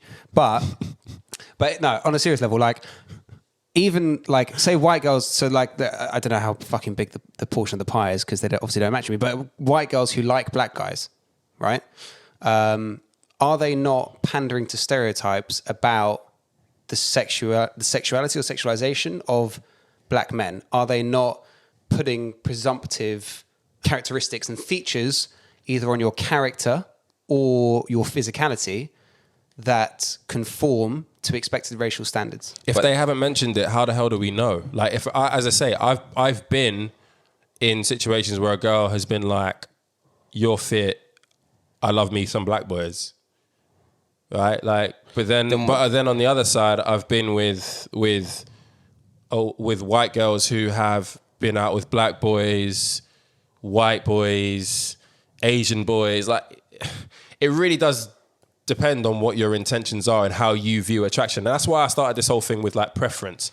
I think if you have really, really hard-coded preferences, inherently there's something a little bit tweaked in you. I think that's just my opinion. I don't necessarily think that. Like, I know that's fine, and I know that I'm not the majority there. Everyone's got their own opinions, isn't it? But even that, like for example, you've mentioned a white girl being attracted to a black guy, and there might be a high chance or high likely chance that it's from a fetishized point of view, right?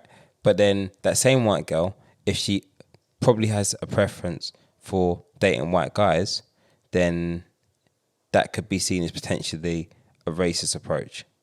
I think personally, anybody know who what I has mean? a preference, there's usually a reason behind a preference. I feel like both sides. I feel like both sides of it. But you can't really win. I feel like they're two different things, You know right? what I So if a or maybe I need to like understand it better. yeah, so if let's just fucking generic Lucy, right, says I only date white guys, I don't like black guys. Yeah.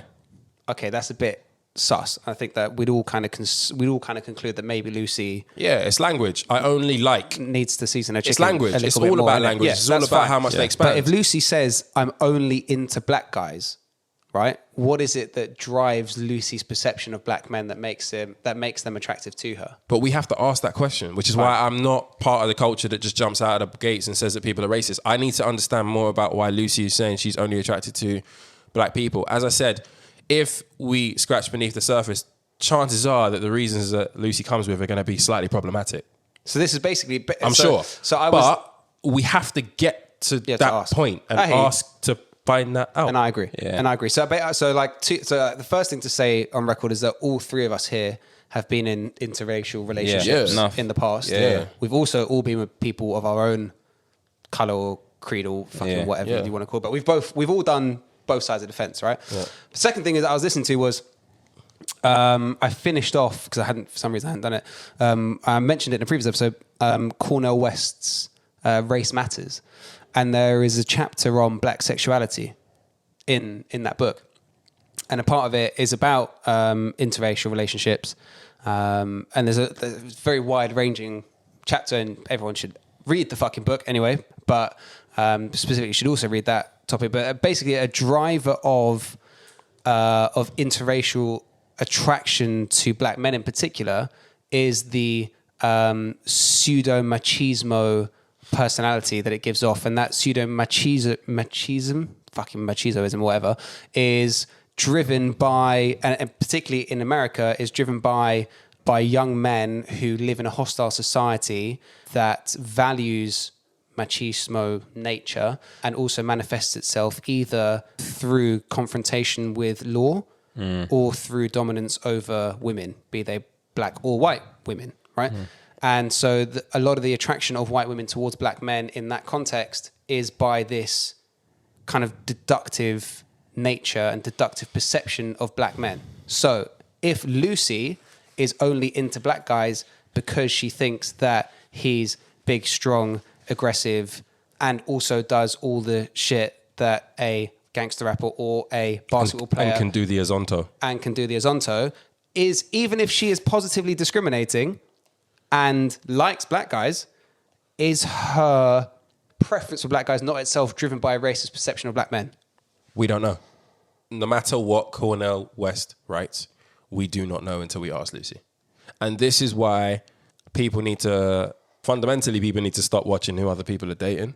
Facts. But fundamentally, we cannot jump to any conclusions about what people's intentions are. I have definitely, in the same way I said that I've been fetishized in the past, I have also sat there and listened to white men say that the reason they go with like women from certain parts of Asia is because they're submissive. I can go out and do whatever the hell I want. They're not going to answer questions. Yeah. They're not going to ask me any questions. I'm going to come home. My bed's going to be made. My food's going to be made. Like there's some really, really sordid, often seedy, sordid reasons behind some people have preferences. But I do think even with those people, we owe it to them to find out more about those reasons if we care to, right? Yeah, I don't know. I just feel like, I don't know, maybe I'm just getting frustrated for the wrong reasons here.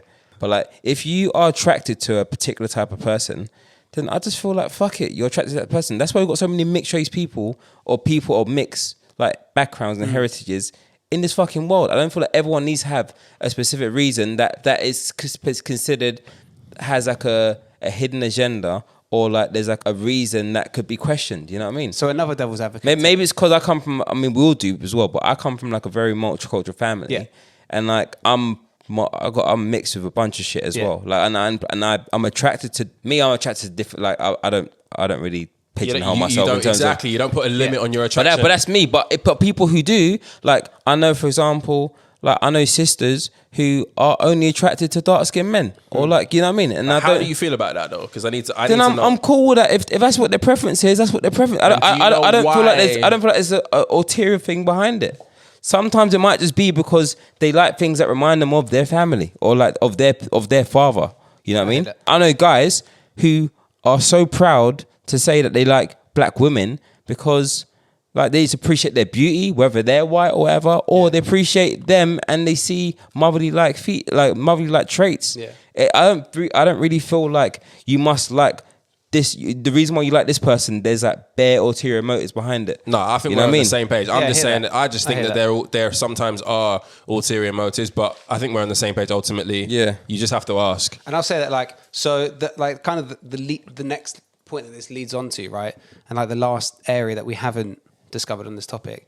And I say this as an interracial bloke, even though I like perceive you look like a super white dude. I am half ethnically Latino, half ethnically super gringo. But there is some form of fetish for interracial kids, for light-skinned kids. Yeah, I blame the For Kardashians. white girls to it was have kids, before black them, guys, though. to have an interracial child. Is that itself not a bit sus? If it's not, Yeah, I think if it's you don't come, weird. if you don't come with someone But I just like, thought so like you that's- can be yeah, attracted to black guys I've got for various reasons, but I've like got just a mixed have an race interracial kid, like I got a mixed race kid. I didn't Right. think about it. You know what I mean? Like that wasn't the plan. I definitely we all know that. We've grown up in London. We've all heard girls say, yeah, like mixed race people are the most amazingly beautiful people in the world. I want a little mixed race baby.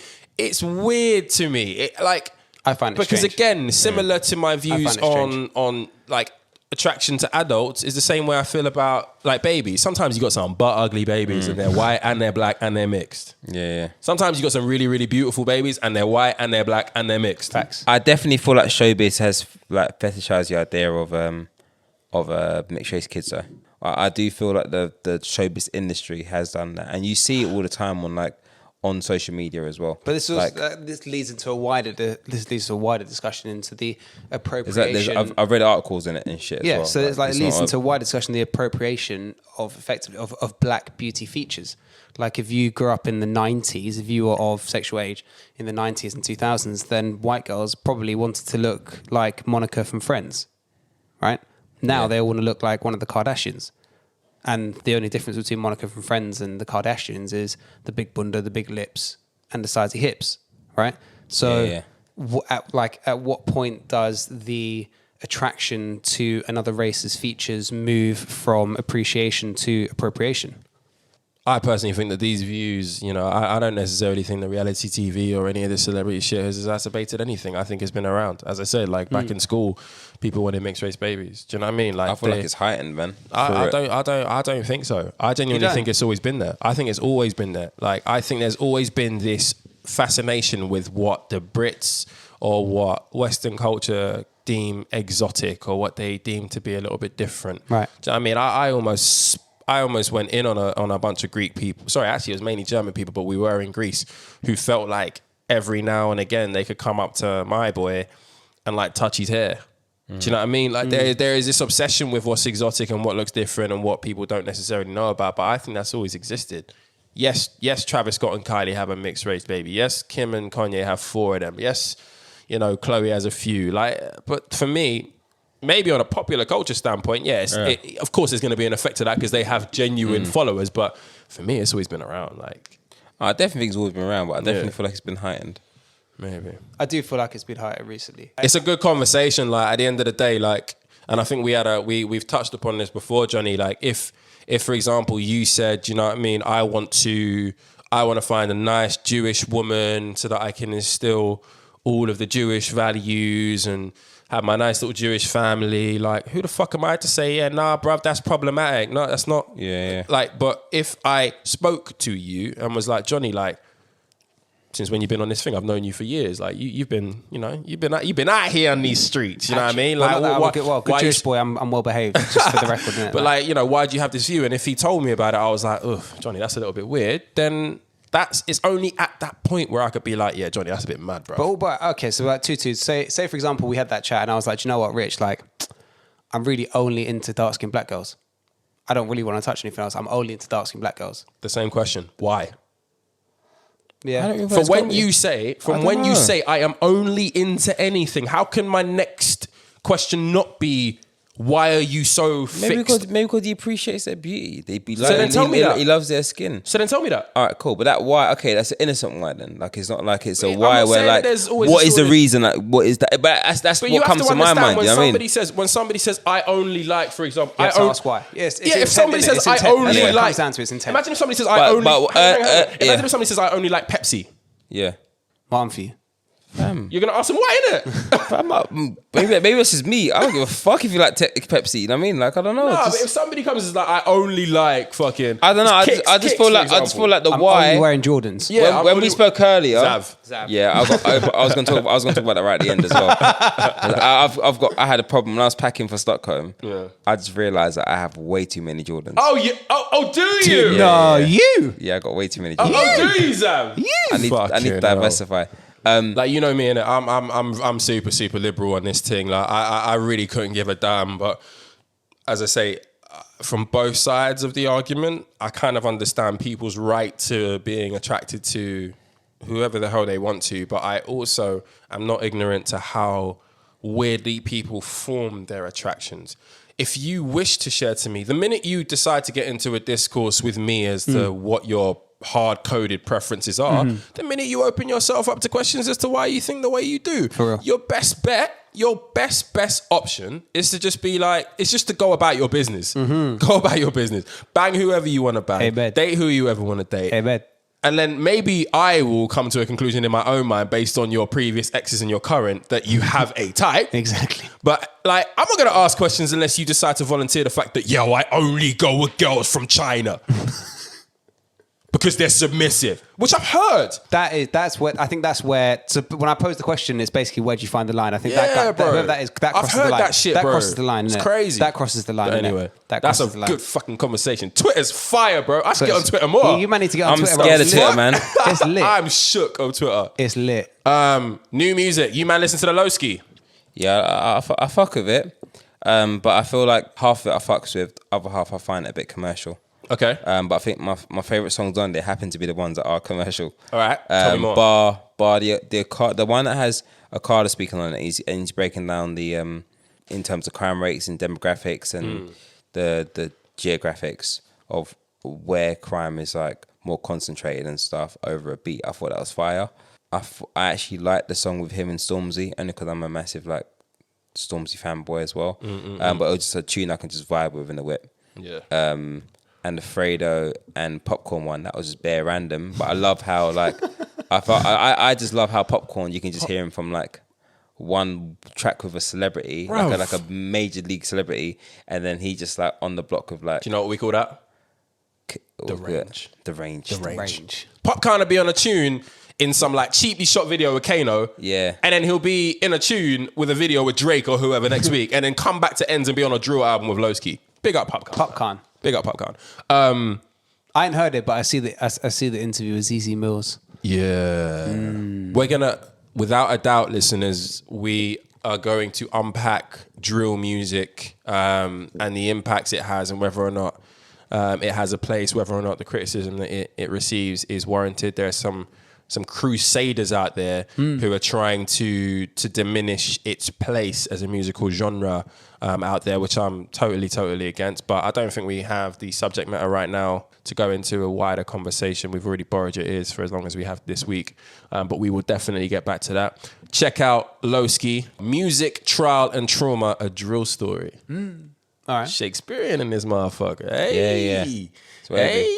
Who was the white boy you hadn't playing on the telly? Oi! He was fuego. So this guy I only heard about yesterday, just by chance, on Instagram. His name is Keeya Keys. I really hope I've said that right. And it's a single. Whereas Lowski's was an album, this is a single. It is called Anglo-Saxon. And the only way that I can describe this tune is it's like a drill feel-good. Because it's got the Some vibes. Yeah, Drill vibes. It's got the standard drill. Yeah, it's got the standard syncopation of a drill track. It's got a little garage feel But to it has though. not exactly, but it has a garage vibe to it. And basically the video is just him and the man them just Pumble up. just dancing up and down the street. Waving. Car park, pavement, and it's just drinks in hand and it's a vibe. He's friends with the NSG boys, so you already know it's a vibe and you already know if you're around that camp, It's nothing but it's nothing but bogles You and got vibes. options. Exactly. Yes, Johnny. Come on. But yeah, check out his song. It's called Anglo-Saxons, Keeya Keys, Keeya Keys. Anglo-Saxon, my favorite tune of the week. Wavy. We're having a debate about this next one. I'm making Zavi warm to this next one. But the boys who brought you, don't rush, slow touch, don't rush.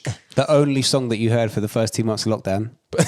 While all of these girls are doing that You know heavily what? You know deceitful what? makeup challenge when they start off ugly and then they become beautiful, which plays with my trust issues, and I've already got loads of those. I got PTSD from hearing that hook. I can't even lie to you. Swear down, I bro. just see man leaning back on sofa in the Literally, video I wake for the, up, for the, yeah. for the, Listen. for the promo for the album. Just slow rush. I'm telling you, man, Don't- that song, that don't Don't Rush rush it. song, yeah, Slow literally, touch. you'll wake up every morning, not a fucking another one. Like, So many, bro. not a They got fucking another- creative. You know with what? it, bro. All I took from it wasn't that anyone can do the challenge. It was that in this day and age, Instagram is catfish, fam. Yeah. Like girls' makeup and that, fam. Like all that birthday makeup shit, that's catfish. That's what beards are for, fam. You get two different girls in one. That's Like, our venganza. You grow a beard, innit? And then No, I honestly, But they got like, a new tune out. can we just agree on that, fam? Like that song just showed me that over usage of makeup can give you two different girls. Do we want to? Do we want to get into that 2 hours in? Because I'm here for it. I'm here for it, bro. This conversation is gonna upset people, bro. Oh, it should that's have, an fam. episode. That's an I had this episode. conversation No. with my sister. Let's pause it for another episode. You know what I mean? Bruv, we got some topics we to got- get to, bro. boy. Oh, I got time. Christmas special is gonna be lit. boy. Yes. Christmas, we got one more to see out And this I'll year. go round Listen, ladies fam. and Ladies and gentlemen, we got nicely. one more. Trust me. for you. Listen, when Coming listen, for you. can I just say when Corona's all done, yeah, you know I'm taking girls on the first date, swimming, fam. Where? Oh my Swimming, days. fam. You know why? Oh my Man, see the days. real you from the jump. No pun. What, from the jump? Toxic king. But can black man swim? Yeah, what? I can swim like a dolphin. Yo, I can swim like a dolphin, fam. I'm not gonna protest too much, to be honest, because Yeah. I'm not the best swimmer. Nah, I swim like a fit. I think that's the island boy in me. I don't fam. like the stereotype, but I also can't swim very well. So, Nah, I can swim. I like swimming, man. so yeah, the tune by Young T and Bugsy is called New Shape, and it is a very feel-good, vibesy type, similar to Keeya Keys in the sense that it's more of a light-hearted tune, and I think we need that variation with any music that follows that sort of drill pattern. But yeah, it's another vibe from these two lads who just seem to be like two unproblematic gods. You know what I mean? Yeah. Two unproblematic Vibes. gods who are doing their thing. The video is jokes as well. They put a lot of video in, a lot of effort. 80s theme. Yeah, I'm a lot of feeling it. effort into that video. So check that out. Johnny. I wanted to give a plug if I could. Uh-oh. Shout out to the boys. They paying us? They might do. Okay. But they're also coldies. Let's do it. Shout out to Route 73. Hey, I was just joking. They ain't got Shout out to Route 73. Shout out to the Silhouettes Project. Hey. Make sure you hit up Route 73 _ on Instagram. Hey. The Silhouettes Project. The man got bangers after bangers, flying up all kinds of business on Worldwide FM, on Spotify, making mad moves. Shout out Manic MC, who Big up give Manic. give us the odd reshare 100%. on Instagram. Shout out Outrageous Claims. 100%. But what I love the will support. say is Route 73, are they independent? Or Yeah, yeah. I'm assuming they're independent. So we got to talk to them actually as to whether or not we can spin some of their music, because our thing with this podcast right now is that if you're an independent artist, we can definitely run some of your tunes on this thing, as long as we don't get like, you know, someone banging on our door Don't sue digitally us, saying, innit? yeah, exactly, saying that you got to rip this thing off. So if you're an independent artist and your music slaps, send it to me. We will definitely consume it, and if we rate that, we will definitely play it. And that actually takes me... Actually, before we get onto the topic of independent artists who are doing big things, the last new music contribution this week is from a very, very talented artist who some of you may know released an album this week. Well, it's actually not an album. It's like he calls it... Is it EP? It's an EP. It's a 4-track EP called Robin. And it is from a jazz musician, ex-DJ, ex-grime DJ, ex-boiler room grime DJ, CKTRL, who has now picked up his saxophone for I a love that, 4-track man. EP. Bro, it's so amazing. A 4-track EP. And it's actually dope as well. Yeah, 4-track EP called Robin. 17 minutes long. Literally, there's no excuse to not listen to an album of this quality. There have been two amazingly jazz tilted albums this year. One has been by Duval Timothy and one has been by CKTRO. So make sure you check both of those out. See, the latter came out this week, 17 minutes long, 4 tracks, amazing, saxophone, ambient, jazzy vibes. Check it out. That's basically the amount of time it takes you to take a shit. Rah. You could have a super chilled out shit. Listen to Jab's vibes. How long are your shits? But how long your shit, so? I'm an in and out guy. I'm a once a day kind of guy. I'm like I'm a once a day type of guy too, but it doesn't take me 17 minutes. I'm one a day scrolling minimum. through Twitter, innit? I'm scrolling, I'm checking shit. I'm 1 a day minimum, lads. Oh, for real? Yeah. So what? Yeah, 1 a day minimum. Yeah, same. I'm only one day minimum, but it don't take me 17 minutes. If I've covered my dinner in Ancona, I might 17 do 2 minutes a is day, a long time. Yeah, but I'm chilling. I'm not rushing. Yeah. Slow touch, innit? Yeah, but we're what we're gonna do is we're gonna roll out the end of this episode featuring a new track by my boy Genesis Elijah, the legend, the UK hip hop legend Genesis Elijah, who just released his new single Paris on all of your DSPs. New video for that is on YouTube as well. Please check it out. He is a friend of the show. He is a legend to me. I don't think he knows how highly I rate him. I'm gonna keep all of the mushy shit to the side, but he's a very, very phenomenal artist with incredible work rate, incredible longevity. Come on. Still waiting for him to put me on a 16 on one of his tracks instead of me asking him to be on one of mine, but that's by the by. That's by the by. Genesis Elijah, take the hint. You have to run. Take You the hint. have to run quick 16 pump up for him to know that He you knows. got it. He knows. Nah. The thing is about Genesis Elijah, he knows I get busy in it. But anyway, but he gets busier than that. New album called Paris. New single called Paris. And yeah, check that on your DSPs. I'm going to play that to finish this episode. So before we do that, gentlemen, got anything to say? See you later. Hey. Drink water, use Nivea. Oh, he's Team Nivea now. Actually, wait, no. Hold on. No, can't reverse it. Nope, you locked it. It's banked. Yo. It's banked. Drink water, use E45. Nope, too late. Drink water. Too late. Breathe. 1 and then the 2, 2 and then the 3, 3 and then the 4. Then you gotta breathe. Palmer's cocoa butter. You're a moisturizer hodo. Yeah, I am. You don't have any loyalty. I have zero to the loyalties. thing, so I'm not taking advice from you. Trust me. Bruv. Drink Mad. water, use E45. The next episode that we got coming for you is going to be the last of the year before we send you lovely people off for your Christmas. Hey, quick one. Or Hanukkah. Quick one. You guys, for like Christmas presents for family and that, do you like do one each or is it like Secret Santa situation? No, one each. One each. See, I do Secret Santa with the boys. Yeah, no, we moved to Secret Santa in my family last year, innit? Oh, for real? That's very quite- cost effective. It's great, bruv. Like, just a higher budget, but like one each Secret Santa. It's lit, bruv. Secret Santa with Because the I got boys like is lit. 3 siblings, I got like cousins, I got aunts, I got all that shit. And it's just like, Well, shout out. I got a new nephew to buy presents Hey, can we shit. talk about the family editions? It's been a fucking on. fire week Bruv, my for lot of- Johnny's family. bruv, We got 2 shout outs, for. though. 'cause we My didn't do lot the of last fucking one. breeding, bruv. Swear down. Jackrabbits and that. Shout out Rachelita Hey. with little Sienna. Woo. Come true. Beautiful. And shout out Big Bro Dave. Big bro. Man like Dave, you know. With baby Reuben. Reuben, what when good Yiddish Is that name how you that say is. it? Reuben, Reuben. I was going to say, why are you whatever. saying it mad? I'm doing it in the old Yiddish accent, isn't it? Reuben. Reuben. I've always fucked with that name, by the way. I think Ruben's Ruben's a beautiful name. Ruben's and also shout out Ruben Blades, one of the greatest salsa musicians of all time. Why's he always got to take it to salsa? I've always got to take it to Pound of Jam, innit? Half Venezuelan. Facts. Debatable. I mean, is it? No, I need to see it. No. CRB. I need to see Pepper. I've got Certificado de Nacimiento. I need to see it all. I've got it. Anyway, I still think Johnny works with the MI5, to be honest with you. there's so much unknown about this year. But anyway, this could end terribly. Episode 5. Done now. Bye. Bye. This is Genesis Elijah, Paris. Done now. Check the thing.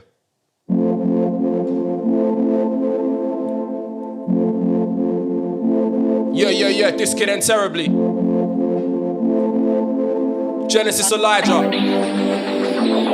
Paris. Just parked the new car in the garage, spend the weekend in Paris. Said wifey Harrods, told her go do some damage. Just parked the new ting in the garage, no I can never be average. The streets almost made me a savage, they almost turned man savage. No doubt I'm showing out, cause I know what it feels like to go without. When you gotta tell boss man, yo, can I put that back? Cause you ain't got the whole amount. What you know about when you just get paid but your overdraft just took the whole amount. And you're a starving artist from the underground, putting pounds on your Insta for the overground. ground. I didn't wanna rap about struggle no more, so I hustle to the money when I struggle no more. Come a long way from summer 04, got a lot of no's and a lot of closed doors. Yeah. Nothing stop me, I've been running all sorts. Got our own t-shirts, done our own tours. They did it when I know, now they when I know more. Didn't wanna pay back, now they gotta pay more. Just parked the new car in the garage, spent the weekend in Paris. Said wifey Harrods, told her go do some damage. Just parked the new ting in the garage, no I can never be average. The streets almost made me a savage, they almost turned man savage.